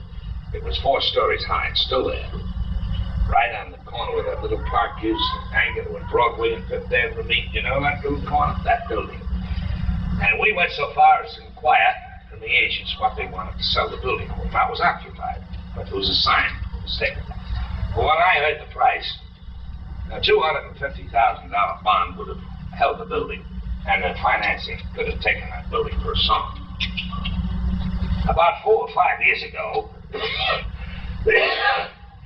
a friend of mine told me that the building had been bought up for $10 million. Not 9, 10. Mr. Bennett and I even went so far as to find out what it would cost to have a night watchman and maids to clean the floors and, scullery work and minion work and things of that sort. We came up with a figure that was easy for us to make as an investment to the company, to ensure revenue to the company. Well, that was abandoned, regrettably, only because of hesitancy. He who hesitates, lost. You won't. So much for that. Well, now, we all know about the Pittsburgh shows, and I'm going to sum up. I hope you can last. The largest market and the oldest market in the United States for hand craftsmanship was held at the Pittsburgh Glass Show. Now, the Pittsburgh show was made up of a group of all the manufacturers chipped in, and it was a non-profit organization, and they controlled the hotels during 2 weeks in January every year, and at the time I last was posted with it was like 89 years old running the show. So it was really, has a great deal of tradition and a great deal of wonderful history about it. Well, anyway, because of a shortage of hotels, the William Penn Hotel, at that time the best hotel, couldn't hardly accommodate the buyers when they come into this show. So, being close to a number of buyers, I would hear things like, Gene, from a woman, I had to stand online 10 hours. They didn't have my room ready, and when I got there, it wasn't done, and a woman wants to clean up when she comes to a show, which is true. And complaints like that.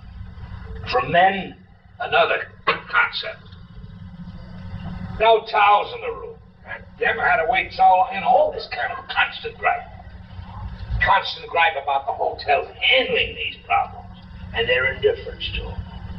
Well, it was another old hotel. I think Abe Lincoln must have stretched his feet out in this place because it was very, very old. And called the Fort Pitt. Well, in my younger days, many of the big glass companies had their displays there. They took a suite of rooms, Imperial along with us, nice, and they all had their rooms, and they all had beautiful displays. And the displays there were, when I look back, it's like it's a transition. It's hard to comprehend. They had yellow incandescent lights, yellow lights, no bright lights, and just plain ordinary mirrors on the side. And the silver had been peeling off them, and the tables were rickety. Well, anyway, that's where the manufacturers showed their line. Well, years come on, and the show got stronger, became bigger, and they decided that if anybody wanted to show in Pittsburgh other than a domestic factory, meaning an importer, that they'd have to go to the Fort Pitt, the doghouse for you. And so they called it all kinds of names, and prejudice raised its ugly head. And the importers who were becoming stronger. Not because they were strong, but because our domestic people were not doing the things they should have done to counteract this interest in foreign goods. Then the United States encouraged trading to get these people back on their feet, and the buyers wanted to go to Europe because prices were lower. Now, these were inevitabilities that you couldn't stop. But the Association of Pittsburgh got up its back and said, we're not going to do it. They can come to Pittsburgh, but they can't be a part of the association. If they want to show their goods in Pittsburgh, we can't keep them out. We can keep them out of the Fort Pitt Hotel, the William Penn Hotel, and they did. Subsequently, another hotel came up, the Hotel Carlton House, and some of the people that wanted to show their importers and whatnot went in there for space, was they not. Now, all during this period, it's about a 10-year period, my ears were the receptacle for complaints. And one night, Several very prominent buyers actually begged me to take action to see if we could hold this show with less restraint and more camaraderie, and largely to make it more convenient for the buyers. Well, quite an order. I called a meeting in the office. 20 of the biggest men that we had in the field. We held a meeting in the Prince George Hotel. The meeting was called at 1 o'clock. It was supposed to be open 2 hours. It lasted till 4. And I'm here to tell you happily that unanimously they voted to put the machinery in action. Now, in a measure, the reason I'm telling you this is because you people that are on this wonderful, wonderful proposition don't deserve it. Jay wouldn't. This is what happened to us. The full strength and weight of the Association of Pittsburgh, all the manufacturers, will raise their eyebrows and their fists and their backs, and they put together this isn't going to happen. Well, now, the Cambridge Glass Company, I never knew was going to go out of business. This happened in 1940. Now, I'm talking about a market that was doing several $100 million a year in January. All some total. Well, anyway, I got the wheels in motion, and again, let's forget but we finally appointed officers. We drew up a charter, and we named it the China and Glass Association of New York. Then we got smart. We decided to copyright the China Glass and Pottery Association of America, Inc. That wrapped it up. If there's anything else that would try to compete with that, could not be all-embracing as that phrase, China, Glass, and Pottery. So we had it. Now, we started our first meetings, we rolled on, and we had en masse a unanimous support of the show, and the membership took off, and in about 2 months' time, we had 380 some odd, as I recall, signed and paid up members for this organization. Now, the next thing, we had a bit of battle. We had what is termed an internecine fight, a vicious fight within ourselves over the following. Now, I argued, let us hire our own show promoter, have a separate business and office, get a secretary and print the literature and the leases and all this for the show, and let us earn the profit and keep it in a secret fund, quiet fund, to do good with, humanitarian good, which I'll spare you. Let's try to spare you that, I will. Anyway, it was very noble and could have been done and should have been done, but instead, we had 4 insurgents who were bitter against this. They wanted the association, but they didn't want the trouble or the risk or the responsibility of running their own show and paying for it. So they took a promoter, very famous, by the name of George E. Little Company, and they hired him. We insisted that the first show be shown in Atlantic City. So today, the largest attended show in the world of handcrafted ware is the Atlantic City China and Glass Market. It's something to see.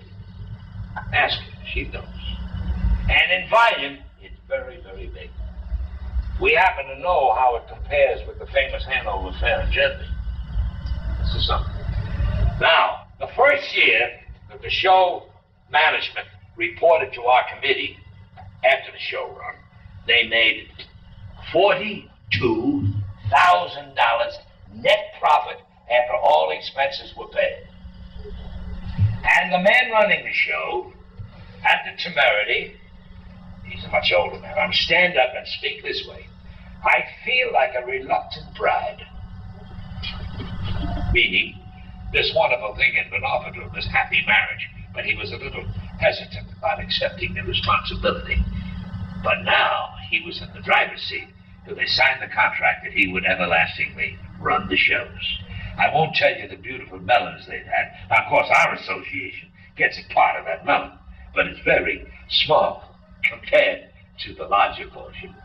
And I still feel, and I've said so on my feet, that we made a grievous error. we let the golden goose get away from us. However, that's it.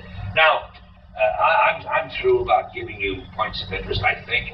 I was going to just make one little remark, and then if there's any questions, I'm here to answer.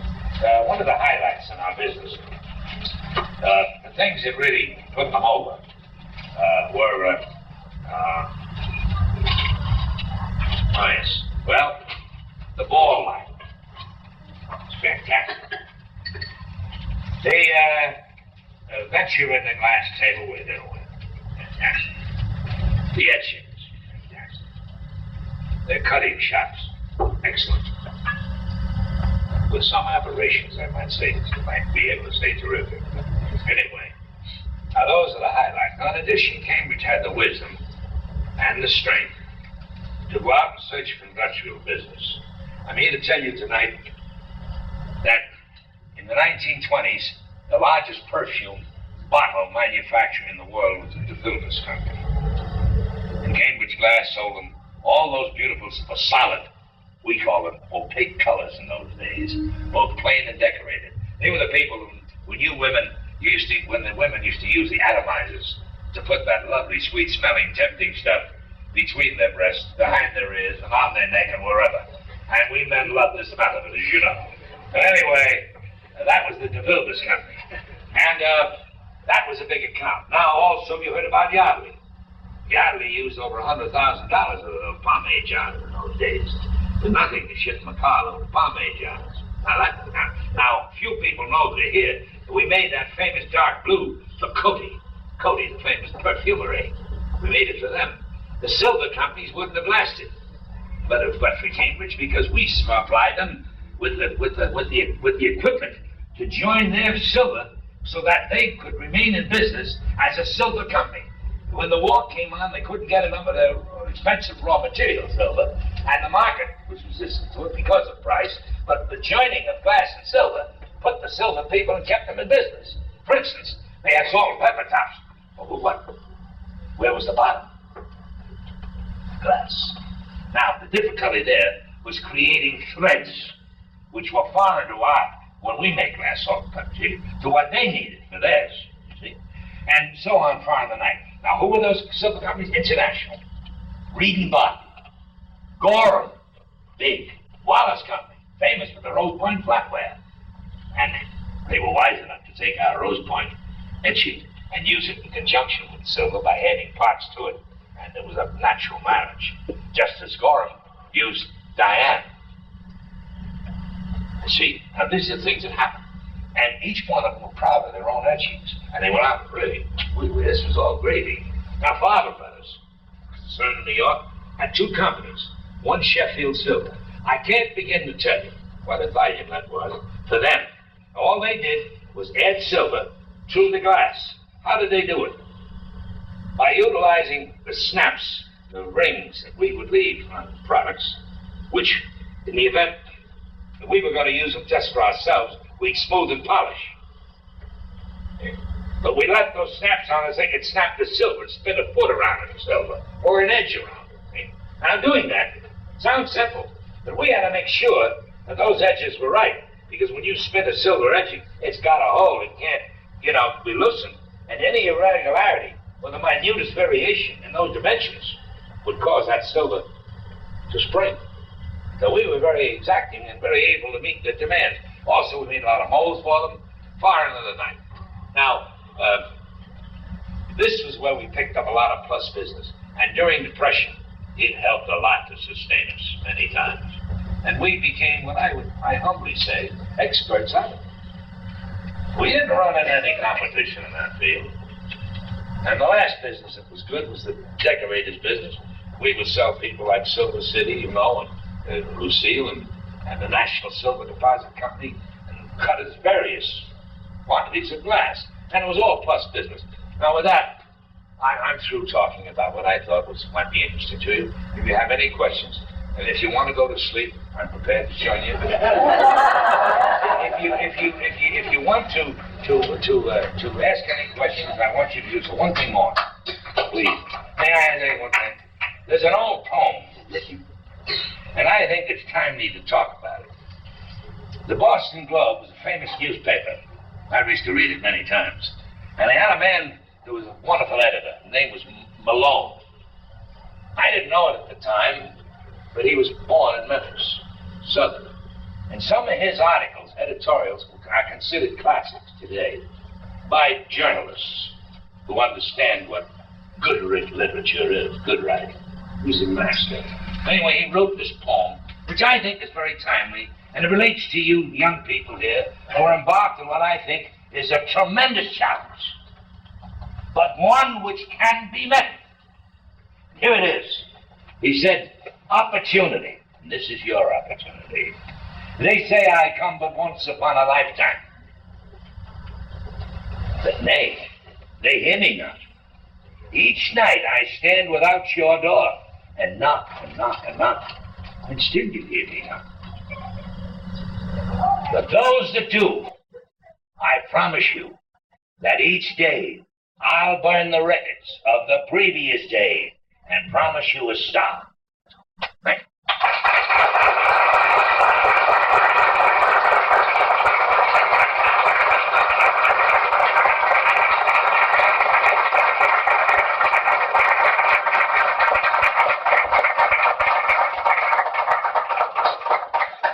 I want to let you all know that I'm very grateful to those girls in the room that served the food. I think every one of us owe them a vote of thanks. These very lovely ladies, all of whom youth has passed by, were very dedicated to taking care of us. I want you, as Mr. President, to tell them that I said so. Thank you. Hey, well, good night. We, as the National Cambridge Collectors, want to present this to you. You'll never know how grateful I am. For giving us this enjoyable evening. Well, and many more enjoyable comments that you've given us, walking around to our different booths and talking to all of us. And we thoroughly enjoy it. I assure you, the only thing that exceeds my gratitude on this occasion is the beauty of this ruby gem.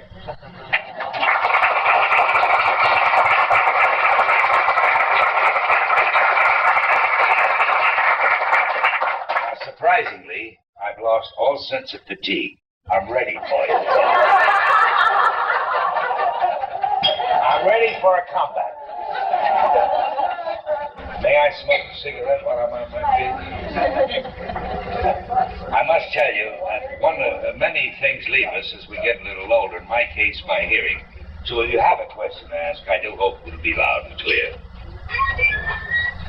Yes? Any questions?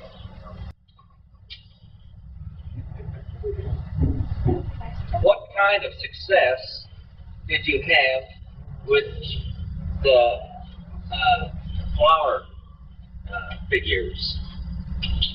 Fantastic. You see, here again,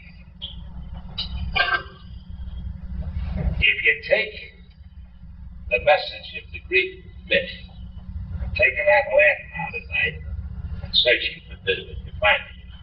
Not working on a 6-hour and 8-hour day. By that I mean, we took those figurines to lamp people who were surprised to know we made them and were delighted to try to use them. And after we persuaded to use them, it became a big business.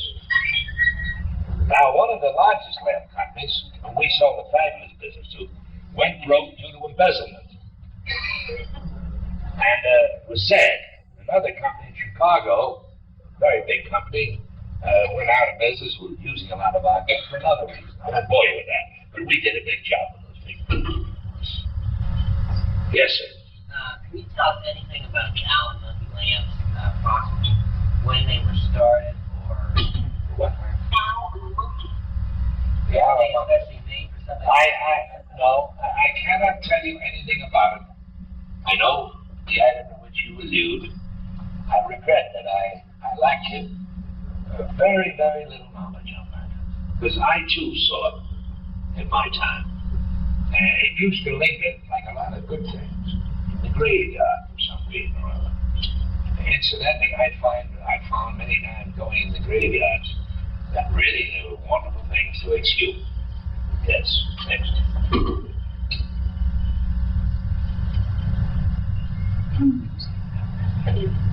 Yes, yes, ma'am. What was the stand in high C that you referred to as the same modern type stand in high C that compared to the Well, I can draw it for you. Cabochon. Cabochon is the name. Correct. Beautiful thing. Wonderful. Terrific. Thank you. If I could just briefly, an admirer of Cambridge and a follower of high C, could you Well, congratulations. You see, you cannot make me jealous of that. Because what you are really, dear, is a patron of the arts. Compliments. She wants to say a few words about high C. Oh, wonderful company. I knew Clarence very well. The brother, slightly. I thought they were a great factory. They made a beautiful. The best thing that Heisey really made, for overall, remember, it's a big country, was that colonial line. It has an everlasting life. It goes through periods when it's slow, when it's not acceptable, and all of a sudden, it's like a dervish. It comes out of nowhere and does a dance that delights everyone, meaning that it just floods the market. It's just a terrific line. It was a shame to see some of those things go. In the same sense, Duncan and Miller made some wonderful things. In both cases, I hate to say this, but in all cases, it's easy to lay the blame on things for factories selling out and such as happened at Cambridge, which is a story in itself. And I don't like to disturb sleeping dogs, and I don't like to talk about broken hearts, broken dreams. But this is what happens to people connected with factories, who devote their entire life to those factories, whose lifeblood is these factories, who loves them, who lives for it. And then, because of money, are put out of business. Now, and a lot of unhappiness is caused by this when it is utterly not necessary in many cases. I don't know whether I answered your question, my dear, but I want to compliment you for collecting her. And that's sincere. It's a beautiful line of goods. you deal in glass, china, pottery. Do you find a unique sense of pride in that compared to some of the other Americans? I don't hear the rest of it. She said you deal in china, glass, and pottery. Yes. Do you find a unique difference or pride in that than in other products or industries? Industries. Oh, yes. Now, let me answer that this way. I've been all over Europe many times for the Royce Company. My employer turned out to be one of the finest men that I've ever met. He's still alive. I can never stress enough my gratitude to him. I was smitten. This is all has a part in your question, your interest. I was smitten by two terrible tragedies, all at one time. I just started with this company. He came forth with, on one occasion, $10,000 in cold cash, and another time, $5,000 to save a son of mine who threatened to commit suicide. He became, to unknown reasons, paranoid. He's never quite recovered. A handsome young man, now 45, 46 years of age. Great deal of IQ in his time. Now, this is where Mr. Ebley freely gave me the money without interest to meet the cost of private care, which meant 3 nurses around the clock in a private room, no silverware or anything that they could destroy themselves with, and constant vigilance for 18 weeks. That was years ago. Also, he's been good to me in other ways, and I've tried to repay these kindnesses with an everlasting gratitude. And I'm proud to be humble enough to admit that to you. Now, getting back to the question of the glass versus china and so forth, the glass art has more in it than making china, dinnerware, or even pottery.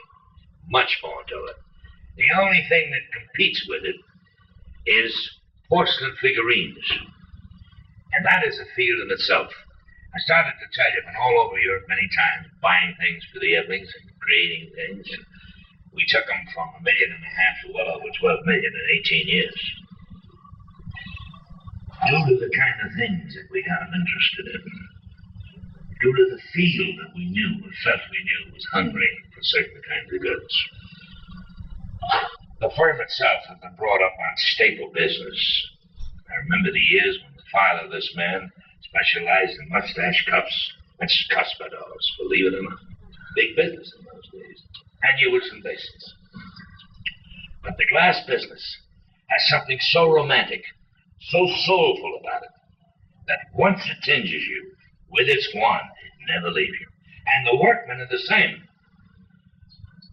And the conditions of workmen in the glass plant is a lot different than working in a porcelain factory or a china factory. And the conditions that existed in the past were nigh unbearable at times. Today, up in Corning, you have beautiful air conditioning fans, you have lovely benches, you have all the equipment of the elite, and it's a pleasure to go in there and make glass. Not the other glass houses do. No. But I'm just pointing them out as an example of progress in this regard, of concern for the workman. Now, I did want to tell you something very interesting. All the glass manufacturers in the world have been searching for a very elusive thing called glass that's so pure that there isn't one bubble of it. Very difficult. The Steuben Glass Company, now Corning, found the answer to that despite all their technology through an accident.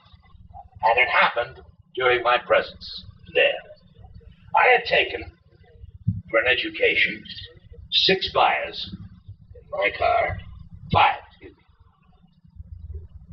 In my car, myself was 6, and drove them up to see the Corning Museum. Now, I knew a man there by the name of Mr. Libby. And while I was in his office chatting, these buyers were going through his plant and so forth, a man rushed in. He was a chemist. And he said, Mr. Libby and Mr. Thurston were there who handled the New York end. He said, Mr. Libby, I want to see you about something. Well, what is it?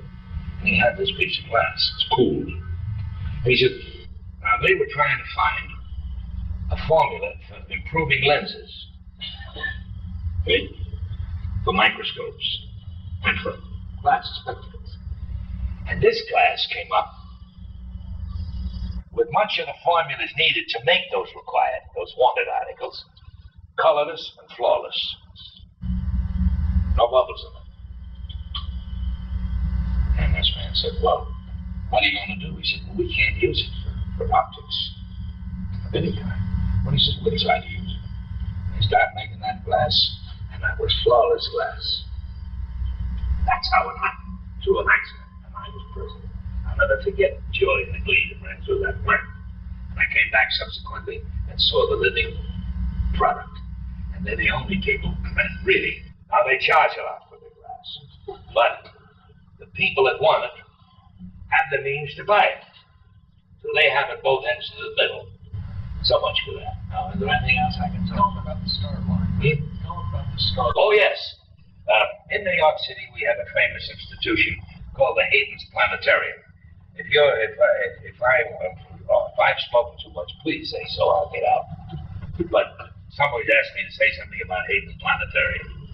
There was a woman running this wonderful shop, which you know is expert in astrology, in the celestial bodies and so forth. And they do a wonderful job there. And many, many people from all over the world come to the Hayden's Planetarium. And one day she called the Cambridge Glass Company, and I was the man that answered the phone. She gave me a name, and she told me where she was. Would I come up and see her? Well, I went up to see her. And she had in her mind an article, because she felt they could sell thousands of them. What was it? The star. Well, she couldn't put on paper what she wanted. So I started to draw a star. Now, that wasn't quite what she wanted. She wanted the points beveled off. We got the whole idea.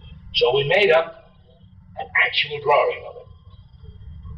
And from the drawing, we had it turned out of wood. And I brought it up to her and laid this wooden star candlestick on her table.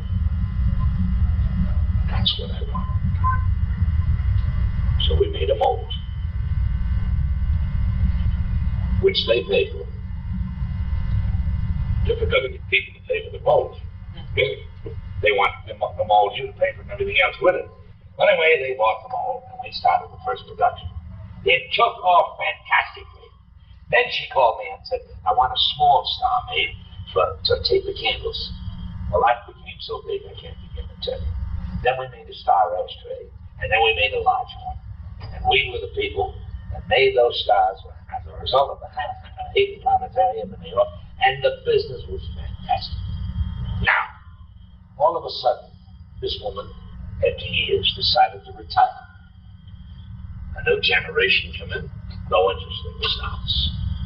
So we took over all the molds, and we started to do our own peddling without their business. And we did more business than ever. Yes, sir. What sections of the country took the most of the Cambridge?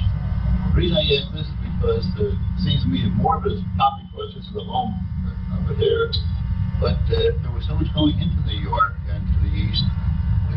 Where is it? It doesn't seem to pop up. Well, we're from Jersey, and this is why they say. Well, and I'm so well posted in Jersey. I had an apartment for a number of years in East Orange. Exactly. I know Jersey backward and forward, and I'm glad you mentioned Jersey because New Jersey is one of the great cultural states, having years ago many manufacturers of glass, beautiful glass, and the famous Adams China and the famous bean porcelain birds. Jersey is quite a state for our hardware on our area of life. Now, where did we sell it? Now, if you're talking about an area that has 30 million people, it's only natural that you find more so there because of the population. If you have an area with 5 million people, you'll see less. But the distribution of the items is every bit equalized. For instance, Davenport, Iowa would have as much Cambridge glass on sample as some of your big stores. And many times, I've often wondered about this, the independent jewelers did the best job in years gone by, pardon me, of taking the Cambridge line or the four-store, the Imperial, and really make dazzling, beautiful displays. Their interest was in it.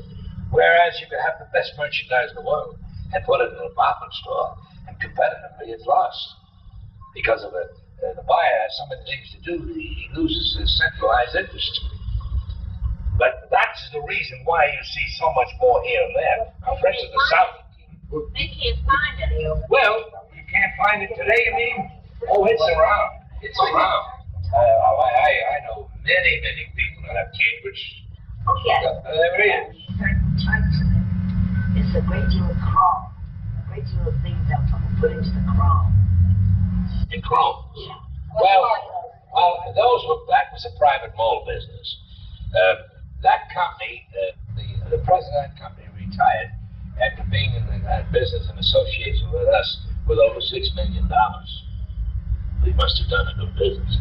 Business now run by his two sons, subsequently been sold to somebody else. You know, this word conglomerate drives me crazy because it's caused a lot of mischief and a lot of stuff. And the day is dawning, very often it's going to go and sold, and a lot of these conglomerates are going to be really in the position I explained to you that I found Fairpoint Glass Company. Too many things. You can't keep them all going at the same tempo. Impossible. Now, all I can buy for tax loss, but that's dirty pool. The human being suffers there. Humanity, especially workmen, must be treated with a great deal more care by administration and higher echelon. It's coming to that too. But the reason that you don't see it really, it's been sold. And probably a lot of it is locked up in attics. Well, that's right. Because our children, the generation coming along since Cambridge closed, are not as interested, regrettably, as we are today. Partly it's our fault. We haven't taken sufficient care of protecting the aesthetics that are involved. Well, there are a lot down there that are interested in it, you know. Yeah.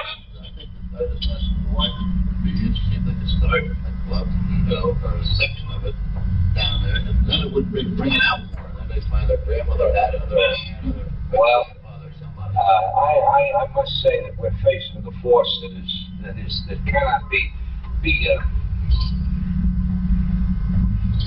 switched to another track, because the present generation is thinking in terms of even in the dinnerware field. They want colored merchandise. Look at the growth of plastic dinnerware, that sort of thing, and it's here for quite a while to stay. Now I don't doubt but what the pendulum will swing in. Just another remark along that line, which I think you appreciate. In the 1920s, black was a very powerful seller of glass, opaque black glass. All of a sudden it died. The so-called people with knowledge, it'll never come back and seen its day. But all of a sudden, that pendulum started to move, and everybody rushed to make black glass again. They were golden days for us in black glass. We made it in a way that we should have continued to make it. We perfected a matte finish quite a few years ago, and the things they made in that finish were fantastic. They only made a few items, but they were fantastic. A soft,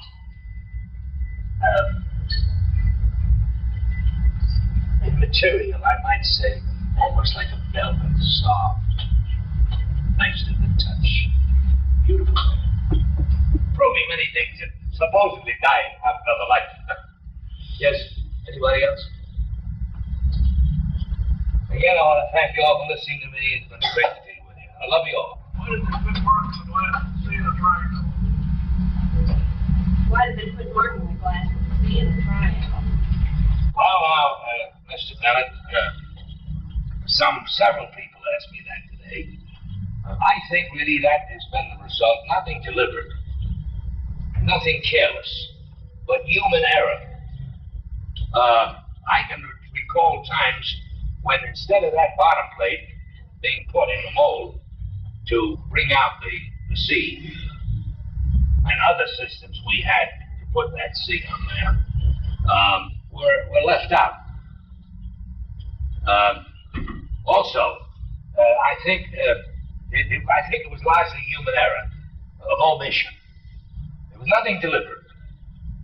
Gene, some buyers objected very much to that being in the I center should of point the that out. container in a You'd be surprised the objections that Heisey had in Imperial and Cambridge for the debasement or defacement of a beautiful product by having a C in the bottom. Today it's appreciated more than ever because you're interested in collecting it. It has an identity. But in those days, really it didn't mean too much. I regret to say. You know what meant a lot nowadays, sometimes? That label. Really. Writing on a little piece of paper can do. And then the last thing, and it's so important. If you have people with you that believe in what they're selling, and they're able to transmit it to you orally, the best advertising in the world. But a lot of us, go in the store and write up an order and say goodbye, and there's no verb, but joie de vivre. Too bad they would have seen a little bit of that. Okay?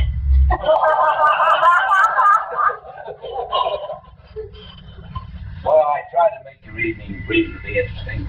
Yes, ma'am. I'd like to ask, do you have any idea of what happened to Yes. What happened to Harvey Brothers? Well, there were two sons, an Isidore and a Sam. The father had great hopes that they'd continue the business. Well, he got to be very old. He's senile now. He's down in Florida. And he's enjoying pretty good health, as health goes, at that age. He's in his 90s.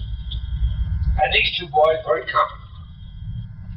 But the one, Isidore, the elder, had more of the feeling for metal. Sam, the other brother, well, he's now in what you call smart cookware, cook and serveware. And he's having it made under his own name called Capco. Brooklyn is a big user of it. Very expensive, very heavy, but very wonderful bunch of mine. He's having it made in Denmark, and he's made quite a nice living for himself. Isidore kept running the factory, the Sheffield end, and the Farmer Brothers end, and finally they sold out.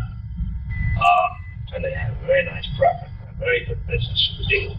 So that the line will be continued, but the Farmer Brothers Chrome Print is sold. Yes. Do you have an address of his that we could use to write you? Well, if you wrote to Farmer Brothers, 17 Crosby Street, you might get a response. Do you want? 17 Crosby, Crosby Street, New York City, New York. Yes, anyone else? It's now called Farber and Shelburne. It's now called Farber and Shelburne. Well, that I didn't know. Here in 225. That I didn't know. Now, there are 3 other fathers in business.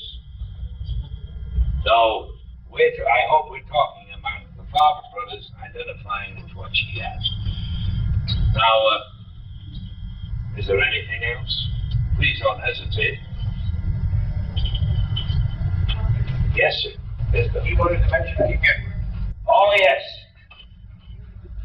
You know, this is the trouble with trying to stand on your feet and talk about the things you will be able to do. Now, I'm going to blame it on the late dinner and that funereal pen I received. And I won't be compensated unless there was a bar on me. But, your question. Yeah, yes, thank you. We made 3 patents. At my suggestion and insistence, and thank God for Herschel Hancock, he was able to capture what we wanted, and he did a marvelous job. And those patents were Chesterfield, King Edward, and Windsor. Now, they're symmetrical cut patterns, and they were very beautiful. Now, Cambridge went out of business. No one copied the patterns. They were asleep. But anyway, I'm in Germany one night. I was in Cologne. And I was in this restaurant, and I was introduced to this German by the name of Ham, T-H-A-M. And he had a little cutting shop 3 miles from the Czech border. In fact, when I used to visit the factory, I could see this Sentinel walking up and down in Russian uniform, too. This was in 1955 and 56. Now, Coyle was in rooms at the time, and I ate in a subterranean, old Roman cellar, which they turned into a restaurant for shelter. It was very cool in there. It was a very hot night outside. So I had a lovely dinner. I met this Mr. Henn, and we got talking. He said, Mr. Henn. He spoke to me in German, which I understand, because, he explained to me that he had this beautiful cutting shop, and that he was cutting patterns for a firm by the name of Paul A. Straub, one of the fine old importers, and Lucile would be one of them. Great company. A quiet, conservative, but solid old company. Strictly imported, but lovely people to do business with. Now, I said, you cutting for Straub? What are you cutting? He named the big pattern. Then he said, I have the catalog. Would you come up to my room? It was getting late, and I had to catch a private car. I was hiring to go to the next city rather than plane or railroad, because it was the location was the best way to get there. I explained this to him. He said, will you promise me that you come and visit me? I said, yes. So we forgot the catalog. And the next trip, I called him from Frankfurt. Beautiful old city, and I went over and was in his area, and he sent a car with me. Now, here I get this plant. It's a plant, and I know Mr. Bennett will appreciate this. The building was somewhat constructed, such as the building you now house, that beautiful collection of glass, in that type of building. 2 lights on the end, and I thought it was a mansion of some kind. I get inside this cutting shop. What had happened was a beautiful old villa, and the family turned it into this cutting shop. Well, I noticed 20 wheels, cutting tools. He introduced me to a few of them. And I said, well, I'll tell you. I don't know whether my farm will permit me to give you this. My farm I was working with them, they let me give you this idea. And if I do give it to you, and we don't take it, I want your promise that you won't use it with any other competitor. He said he promised. Well, again, those were days when the promised word was honored. There were morals, ethics involved, which we've lost in business. And it's sad to say that to you people, but it's true. It's what's disturbing our whole social fabric. I'm not philosophizing now, I'm correlating. Anyway, I drew the design form, showed him the catalog, but drew the designs roughly, and he captured it. So he sent by airmail a plate, a jug, and a vase. The plate was in King Edward, the jug was in Chesterfield, and the vase was in Windsor. Now, here was where they excelled us. The glass they made it was full lead, soft, beautiful, very resonant, and the blanks were very heavy. But the amount of depth that they cut these planets in reduced the weight of the glass and added to the beauty and luster of the pattern. I had some pieces of it I wish to God I hadn't suffered that blood and that loss. And then another thing happened. You know, when you have an internal disintegration in your cycle of dear ones, whether it be family or relatives, it's a difficult thing to survive. There's many things are lost in it, such as beautiful pieces of glass. But anyway, he made these cases, and Mr. Epping said to me, my God, Gene, they're beautiful. Now, the first buyer to see it was a man from R.H. Stearns in Boston by the name of St. Ange. He said, Gene, if you happen to come in my office, I had these samples on the desk. He said, oh, I'd like to, I don't care what the price is, I'd like to buy some of it. I waited. So anyway, we placed a small order, which at that time was like putting a roast turkey on their table in Germany, when prior to that they've been eating beans with a beast oil. Well, that business grew to fabulous dimensions on those 3 planets. And any place that I put it or showed them, they bought it. And I remember when we had our Captain's Decanter made for $50 retail, and getting Dunhill's Fire down it is an item you should have in your catalog. You're running a men's bar department. He bought 100 of them to start off, and he thought he overbought. I can't begin to tell you how many hundreds they used. Now, the store that I would have wanted to get in was the Open, who loved it but wouldn't admit it. And the reason was they were committed to a very wonderful factory called the Waterford Glass Company. Now, if I can't very well duplicate merchandise and be in stock and depth in the line itself, you shouldn't, even though the temptation is there. You play a good horse as long as you run, and you win money by it. Anyway, that's the story of these 3 patterns, and it breaks my heart to have to tell you now that as a result of the labor rises in Germany and the costs and the demands, they're working 6-hour days now in Germany, and they're getting the equivalent of $3.75 to $4.50 an hour. And the German Deutschmark has carried more value on it today than even the Russian ruble, which they can post at any value because it's a communistic state. The government could even issue fiat money, worthless money, and it wouldn't buy anything in Russia because the government says so. But in Germany, Western Germany, the people there really have enjoyed a year of prosperity unbelievable. Now, anyway, to sum up, as a result of these rises, my firm found it more difficult to sell it. For instance, you yourself, if you were a buyer, and you could buy the Captain's Decanter from me or Lucile for $50, and suddenly we said $75, and you know more than turn down. July comes around, you place the total $75 in January, and we say in July, I'm sorry, pricing for the time of shipment is $90. You tend to cut short. Finally, you reach what is dangerous, the saturation point. And this is what happened. So they abandoned the three patents. They still own Germany, and today, they are the three biggest selling lines this factory has. They're enjoying a prosperity on it unbelievable, but they're selling it mostly in Germany.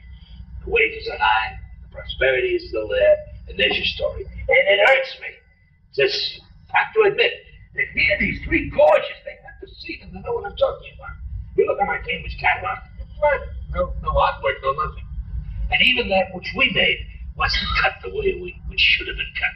But we settled for what they could make, what the Hancock's for, the blank. And some of the cutters, they have this gift, it's a tremendous thing, this ability to move the wrists and hold great weight for hours at a time to cut out a pattern. Anyway, that's what happened to dear old Chesterfield, dear old Windsor, and dear old King Edward. So Cambridge did have a lot of good things, believe me. Who